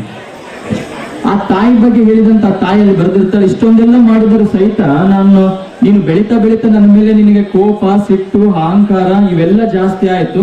ಆದ್ರೆ ನೀನು ಬೆಳೀತಾ ಬೆಳೀತಾ ನಿನ್ನ ಮೇಲೆ ಇನ್ನಷ್ಟು ಪ್ರೀತಿ ಜಾಸ್ತಿ ಆಯ್ತು ನನಗೆ ಅಂತ ಹೇಳ್ತಾಳೆ. ಇದಕ್ಕೆ ತಾಯಿ ಗುಣ ಅಂತ ಹೇಳ್ತಾರೆ.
ಹಿರಿಯ ಕಲಾವಿದ ಶರಣಪ್ಪ ಗೋನಾಳ್ ಉಪಸ್ಥಿತರಿದ್ದರು. ವೇದಿಕೆಯ ಮೇಲೆ ಕುಮಾರಿ ಸೇವಂತಿ ಎಂಬ ಬಾಲಕಿ ಭರತನಾಟ್ಯವನ್ನು ಪ್ರಸ್ತುತಪಡಿಸುವ ಮೂಲಕ ನೆರೆದವರ ಮೆಚ್ಚುಗೆ ಪಡೆದಳು. ಶ್ರೀಗಳು ಗಣ್ಯರನ್ನು ಸನ್ಮಾನಿಸಿ ಗೌರವಿಸಿದರು. ಈ ಸಂದರ್ಭದಲ್ಲಿ ರಾಯಚೂರು ನಗರ ಹಾಗೂ ಸುತ್ತಮುತ್ತಲ ಗ್ರಾಮಗಳ ಭಕ್ತರು ಭಾಗವಹಿಸಿದರು. ಮೈಲಾರ ನಗರದಲ್ಲಿರುವ ಹರಿಶ್ಚಂದ್ರ ರುದ್ರಭೂಮಿ ಅತಿಕ್ರಮ ಮಾಡಿದ್ದರಿಂದ ನಗರಸಭೆಯಿಂದ ತೆರವು ಕಾರ್ಯಾಚರಣೆ ನಡೆಯಿತು. ಮೈಲಾರ ನಗರದಲ್ಲಿ ಇರುವ ಹರಿಶ್ಚಂದ್ರ ರುದ್ರಭೂಮಿ ಅತಿಕ್ರಮ ಮಾಡಿದ್ದರಿಂದ ನಗರಸಭೆಯಿಂದ ತೆರವು ಕಾರ್ಯಾಚರಣೆ ನಡೆಯಿತು. ಕೆಲವು ವ್ಯಕ್ತಿಗಳು ಮಾಜಿ ಶಾಸಕ ಎ ಪಾಪಾರೆಡ್ಡಿ ಅವರ ಹೆಸರು ಹೇಳಿಕೊಂಡು ರುದ್ರಭೂಮಿಯಲ್ಲಿ ಅನಧಿಕೃತವಾಗಿ ಶೆಡ್ಗಳನ್ನು ಹಾಕಿಕೊಂಡಿರುವ ಕುರಿತು ಸುಮಾರು 7 ವಾರ್ಡುಗಳ ಮುಖಂಡರ ಗಮನಕ್ಕೆ ಬಂದಿದ್ದು, ಈ ಕುರಿತು ನಗರಸಭೆ ಪೌರಾಯುಕ್ತರು ಹಾಗೂ ಮಾರ್ಕೆಟ್ ಯಾರ್ಡ್ ಪೊಲೀಸ್ ಅಧಿಕಾರಿಗಳ ಗಮನಕ್ಕೆ ತಂದಿದ್ದಾರೆ. ಕೂಡಲೇ ಎಚ್ಚೆತ್ತುಕೊಂಡ ನಗರಸಭೆ ಅತಿಕ್ರಮಣ ಶೆಡ್ಗಳ ತೆರವು ಕಾರ್ಯಾಚರಣೆಗೆ ಮುಂದಾಗಿದ್ದಾರೆ. ನಗರಸಭೆ ಕಂದಾಯ ಅಧಿಕಾರಿ ಮಾರೆಪ್ಪ ನೇತೃತ್ವದಲ್ಲಿ ಸಿಬ್ಬಂದಿಗಳು ಅಕ್ರಮ ಶೆಡ್ಗಳ ತೆರವು ನಡೆಸಿದರು. ರುದ್ರಭೂಮಿ ಸುತ್ತ ಕಾಂಪೌಂಡ್ ಗೋಡೆ ನಿರ್ಮಾಣ ಮಾಡಬೇಕು, ಅತಿಕ್ರಮಣಕ್ಕೆ ಮುಂದಾದವರ ವಿರುದ್ಧ ಕಾನೂನು ಕ್ರಮ ಕೈಗೊಳ್ಳಬೇಕೆಂದು ಬಡಾವಣೆಯ ಮುಖಂಡರಾದ ಪೋಗುಲ್ ಶ್ರೀನಿವಾಸ್, ನಗರಸಭೆ ಮಾಜಿ ಸದಸ್ಯ K E Kumar, R Basavaraj, M Mareppa, Govind Nayak, Bhimesh Vaddar, Srinivas Siyatala, Lakshman Myadar, Ramu, L B S ಅನೇಕರು ಒತ್ತಾಯಿಸಿದ್ದಾರೆ.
ರಾಜ್ಯದಲ್ಲಿ ವಿದ್ಯುತ್ ಲೋಡ್ ಶೆಡ್ಡಿಂಗ್ ಇಲ್ಲ ಎಂದು ಒಂದು ಕಡೆ ಸರ್ಕಾರ ಹೇಳುತ್ತಿದ್ದರೆ ಮತ್ತೊಂದು ಕಡೆಯಿಂದ ಶಾಖೋತ್ಪನ್ನ ಕೇಂದ್ರಗಳ ವಿದ್ಯುತ್ ಉತ್ಪಾದನೆ ಇಳಿಕೆಯಾಗಿದೆ. ರಾಯಚೂರು ಶಾಖೋತ್ಪನ್ನ ಕೇಂದ್ರದಲ್ಲಿ 6 ಘಟಕಗಳು ಉತ್ಪಾದನೆ ಸ್ಥಗಿತಗೊಂಡಿವೆ. ರಾಜ್ಯದಲ್ಲಿ ವಿದ್ಯುತ್ ಲೋಡ್ ಶೆಡ್ಡಿಂಗ್ ಇಲ್ಲ ಎಂದು ಒಂದು ಕಡೆ ಸರ್ಕಾರ ಹೇಳುತ್ತಿದ್ದರೆ ಮತ್ತೊಂದು ಕಡೆಯಿಂದ ಶಾಖೋತ್ಪನ್ನ ಕೇಂದ್ರಗಳ ವಿದ್ಯುತ್ ಉತ್ಪಾದನೆ ಇಳಿಕೆಯಾಗಿದೆ. ರಾಯಚೂರು ಶಾಖೋತ್ಪನ್ನ ಕೇಂದ್ರದಲ್ಲಿ 6 ಘಟಕಗಳು ಉತ್ಪಾದನೆ ಸ್ಥಗಿತಗೊಂಡಿವೆ. 210 ಮೆಗಾವ್ಯಾಟ್ ವಿದ್ಯುತ್ ಉತ್ಪಾದಿಸುವ 5 ಘಟಕ ಹಾಗೂ 250 ಮೆಗಾವ್ಯಾಟ್ ವಿದ್ಯುತ್ ಉತ್ಪಾದಿಸುವ 8ನೇ ಘಟಕ ನಿಲುಗಡೆಯಾಗಿವೆ. 4 ಮತ್ತು 5ನೇ ಘಟಕ ಮಾತ್ರ ಉತ್ಪಾದನೆಯಲ್ಲಿ ತೊಡಗಿದ್ದು 1720 ಮೆಗಾವ್ಯಾಟ್ ವಿದ್ಯುತ್ ಸಾಮರ್ಥ್ಯ ಹೊಂದಿರುವ ಕೇಂದ್ರದಲ್ಲಿ 250 ಮೆಗಾವ್ಯಾಟ್ ಮಾತ್ರ ಉತ್ಪಾದಿಸಲಾಗುತ್ತಿದೆ. ಕರ್ನಾಟಕ ವಿದ್ಯುತ್ ನಿಗಮ 5 ಘಟಕಗಳ ಸ್ಥಗಿತಗೊಳ್ಳಲು ತಾಂತ್ರಿಕ ಕಾರಣಗಳನ್ನು ಉಲ್ಲೇಖಿಸಿದೆ. ಬಂಕರ್, ಫ್ಲೇಮ್, ಟ್ರಿಪರ್ಡ್ ಕಾರಣ ನೀಡಿ ಘಟಕಗಳನ್ನು ಸ್ಥಗಿತಗೊಳಿಸಲಾಗಿದೆ. ಬಳ್ಳಾರಿ ಶಾಖೋತ್ಪನ್ನ ಕೇಂದ್ರದ 3 ಘಟಕಗಳಲ್ಲಿ 2ನೇ ಘಟಕ ಸ್ಥಗಿತಗೊಂಡಿದೆ. ವೈಟಿಪಿಎಸ್ನ 2 ಘಟಕಗಳು ಉತ್ಪಾದನೆ ತೊಡಗಿವೆ. ಜಲಾಧಾರಿತ ಘಟಕಗಳು ಸಹ ಸ್ಥಗಿತಗೊಂಡಿದ್ದರಿಂದ ರಾಜ್ಯ ಬೇಡಿಕೆ ಉತ್ಪಾದನೆಯಲ್ಲಿ ಕೊರತೆ ಕಂಡಿದೆ. 1000 ಮೆಗಾವ್ಯಾಟ್ ವಿದ್ಯುತ್ ಉತ್ಪಾದನೆ ಸಾಮರ್ಥ್ಯದಲ್ಲಿ 3000 ಮೆಗಾವ್ಯಾಟ್ ವಿದ್ಯುತ್ ಉತ್ಪಾದನೆಯಾಗುತ್ತಿದೆ. ಆದರೂ ಪರ್ಯಾಯ ಮೂಲಗಳಿಂದ ವಿದ್ಯುತ್ ಉತ್ಪಾದನೆ ಮಾಡಲಾಗುತ್ತಿದೆ ಎಂದು ನಿಗಮ ಹೇಳಿಕೊಂಡಿದೆ. ಜಿರಳೆ ಬಿದ್ದ ಹಾಲು ಸೇವಿಸಿದ್ದರಿಂದ 20ಕ್ಕೂ ಮಕ್ಕಳು ಅಸ್ವಸ್ಥಗೊಂಡ ಘಟನೆ ತಾಲೂಕಿನ ತಲ್ಮಾರಿ ಗ್ರಾಮದ ಸರ್ಕಾರಿ ಪ್ರೌಢಶಾಲೆಯಲ್ಲಿ ನಡೆದಿದೆ. ಜೇಳೆ ಬಿದ್ದ ಹಾಲು ಸೇವಿಸಿದ್ದರಿಂದ 20ಕ್ಕೂ ಮಕ್ಕಳು ಅಸ್ವಸ್ಥಗೊಂಡ ಘಟನೆ ತಾಲೂಕಿನ ತಲಮಾರಿ ಗ್ರಾಮದ ಸರ್ಕಾರಿ ಪ್ರೌಢಶಾಲೆಯಲ್ಲಿ ನಡೆದಿದೆ. ತಲಮಾರಿ ಗ್ರಾಮದ ಸರ್ಕಾರಿ ಪ್ರೌಢಶಾಲೆಯಲ್ಲಿ ಮಕ್ಕಳಿಗೆ ಹಾಲು ನೀಡಲಾಗಿದೆ. ಹಾಲಿನಲ್ಲಿ ಜಿರಳೆ ಬಿದ್ದಿದ್ದರಿಂದ ಹಾಲನ್ನು ಸೇವಿಸಿದ 20ಕ್ಕೂ ಅಧಿಕ ಮಕ್ಕಳು ಅಸ್ವಸ್ಥಗೊಂಡಿದ್ದಾರೆ. ಮಾಹಿತಿ ತಿಳಿಯುತ್ತಿದ್ದಂತೆ ತಾಲೂಕು ಆರೋಗ್ಯ ಅಧಿಕಾರಿಗಳು ಸ್ಥಳಕ್ಕೆ ತೆರಳಿ ತಕ್ಷಣವೇ ಮಕ್ಕಳನ್ನು ಹತ್ತಿರದ ಎಡಪನೂರು ಪ್ರಾಥಮಿಕ ಆರೋಗ್ಯ ಕೇಂದ್ರದಲ್ಲಿ ಚಿಕಿತ್ಸೆ ನೀಡಿಸಿದ್ದಾರೆ. ಮುನ್ನೆಚ್ಚರಿಕೆ ಕ್ರಮವಾಗಿ ಎಲ್ಲ ಮಕ್ಕಳನ್ನು ತಪಾಸಣೆ ಮಾಡಿಸಿ ಚಿಕಿತ್ಸೆ ಒದಗಿಸಿದೆ. ಮಕ್ಕಳ ಪಾಲಕರು ಶಾಲೆ ಆಡಳಿತ ಮಂಡಳಿ ಹಾಗೂ ಅಡುಗೆ ಸಿಬ್ಬಂದಿಗಳ ವಿರುದ್ಧ ಅಸಮಾಧಾನ ಹೊರಹಾಕಿದ್ದಾರೆ. ಘಟನೆಗೆ ಸಂಬಂಧಿಸಿದಂತೆ ಸ್ಥಳಕ್ಕೆ ಜಿಲ್ಲಾ ಪಂಚಾಯತ್ ಸಿಇಒ ರಾಹುಲ್ ತುಕಾರಾಂ ಪಾಂಡೆ ಅವರು ತೆರಳಿ ಮಾಹಿತಿ ಪಡೆದು ಪರಿಶೀಲನೆ ನಡೆಸಿದರು. ಈ ಕುರಿತು ಎಡಪನೂರು ಪೊಲೀಸ್ ಠಾಣೆ ವ್ಯಾಪ್ತಿಯಲ್ಲಿ ಘಟನೆ ಜರುಗಿದೆ. ಕೊನೆಯಲ್ಲಿ ಮತ್ತೊಮ್ಮೆ ಮುಖ್ಯಾಂಶಗಳು. ನಾರಾಯಣಪುರ ಬಲದಂಡೆಗೆ ಅವೈಜ್ಞಾನಿಕ ವಾರಬಂದಿ ರದ್ದಿಗೆ ಆಗ್ರಹಿಸಿ ದೇದುರ್ಗದಲ್ಲಿ ರಸ್ತೆ ತಡೆ, ಪ್ರಯಾಣಿಕರ ಪರದಾಟ.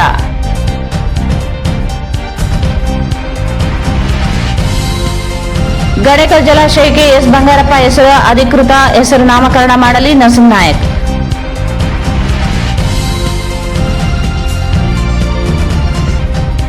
ಸೆಪ್ಟೆಂಬರ್ 7ರಂದು ಇಸ್ಕಾನ್ನಿಂದ ಶ್ರೀಕೃಷ್ಣ ಜನ್ಮಾಷ್ಟಮಿ ಅಂಗವಾಗಿ ಭಗವತ್ಪಟ್ಟಣ ಶಾಲಾ ಮಕ್ಕಳಿಗೆ ವಿವಿಧ ಸ್ಪರ್ಧೆ, ಸಾರಥಿ ಶ್ಯಾಮದಾಸ್.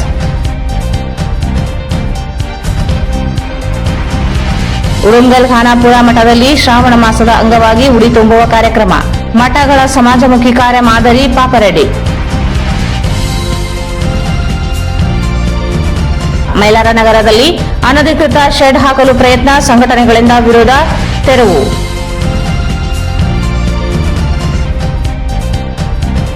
ಆರ್ಟಿಪಿಎಸ್ 5 ಘಟಕಗಳು ಉತ್ಪಾದನೆ ಸ್ಥಗಿತ, ಲೋಡ್ ಶೆಡ್ಡಿಂಗ್ ಜಾರಿಯಾಗುವ ಆತಂಕ. ಮೈಲಾರ ನಗರದಲ್ಲಿ ಅನಧಿಕೃತ ಶೆಡ್ ಹಾಕಲು ಪ್ರಯತ್ನ, ಸಂಘಟನೆಗಳಿಂದ ವಿರೋಧ, ತೆರವು.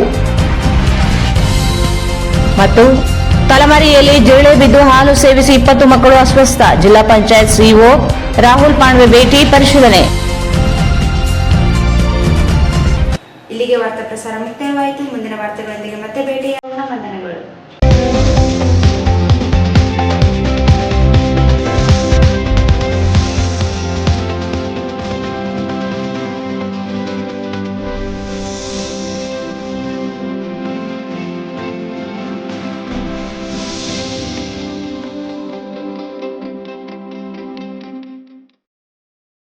ವಾರ್ತೆಗಳನ್ನು ಪ್ರವೇಶಿಸಿದವರು visit K T B jewel palace, Udayanagar, station road, Raichur.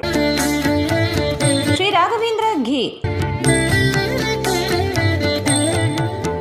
Shri Raghavendra ತುಪ್ಪ. ಭಾರತ್ ಫರ್ನಿಚರ್ಸ್ ರಾಯಚೂರಿನಲ್ಲಿ ಮೊದಲ ಬಾರಿಗೆ 3 ಮಳಿಗೆ ಒಳಗೊಂಡ ಬೃಹತ್ ಆಕಾರದ furniture showroom. Please contact Bharat furniture, CPS complex, opposite Shiva Mandir, Patel road, Raichur. Pulsar Dhamaka offer, thrilling offer 10,000 ರೂಪಾಯಿಗಳವರೆಗೆ. ಬಜಾಜ್ ಧಮಾಕ ಆಫರ್, ನಿಮ್ಮ ನೆಚ್ಚಿನ ಬಜಾಜ್ ಬೈಕ್ ಕಡಿಮೆ ಮುಂಗಡ ಪಾವತಿ 999 ರೂಪಾಯಿರಿಂದ ಪ್ರಾರಂಭ. Beside Ganj Kalyana Mantapa, Ganj road, Raichur. SAK convention hall, book now flat 50% discount. Save of the season with luxury rooms, faculty, fully centralized AC halls, wide parking areas, facilities. Visit Shekhar Nagar, IB Road, Raichur. Adhoni Mahavir Enclave, Raichur. Mahabaleshwara ಚೌಕ ಹತ್ತಿರ, ಬೆಟ್ಟದೂರು ಆಸ್ಪತ್ರೆ ಹಿಂದುಗಡೆ, ಕುಂಬಾರ ಓಣಿ, Raichur. First time in Raichur under water aqua tunnel show, ರಾಷ್ಟ್ರೀಯ ಗ್ರಾಹಕರ ಮೇಳ. ಪ್ರತಿದಿನ ಸಂಜೆ 4 ಗಂಟೆಯಿಂದ ರಾತ್ರಿ 9:30 near Rajkamal hotel, beside Swagat function hall, Goshal road, Raichur. Doctor Rashmi Hosamani ಮತ್ತು doctor Guruprasad Hosamani multi speciality fertility ಮತ್ತು IVF ಸೆಂಟರ್, IB ರಸ್ತೆ, ಮದರ್ ಟ್ರಸ್ಟ್ ಸ್ಕೂಲ್ ಹತ್ತಿರ, ರಾಮಲಿಂಗೇಶ್ವರ ಲೇಔಟ್, ರಾಯಚೂರು.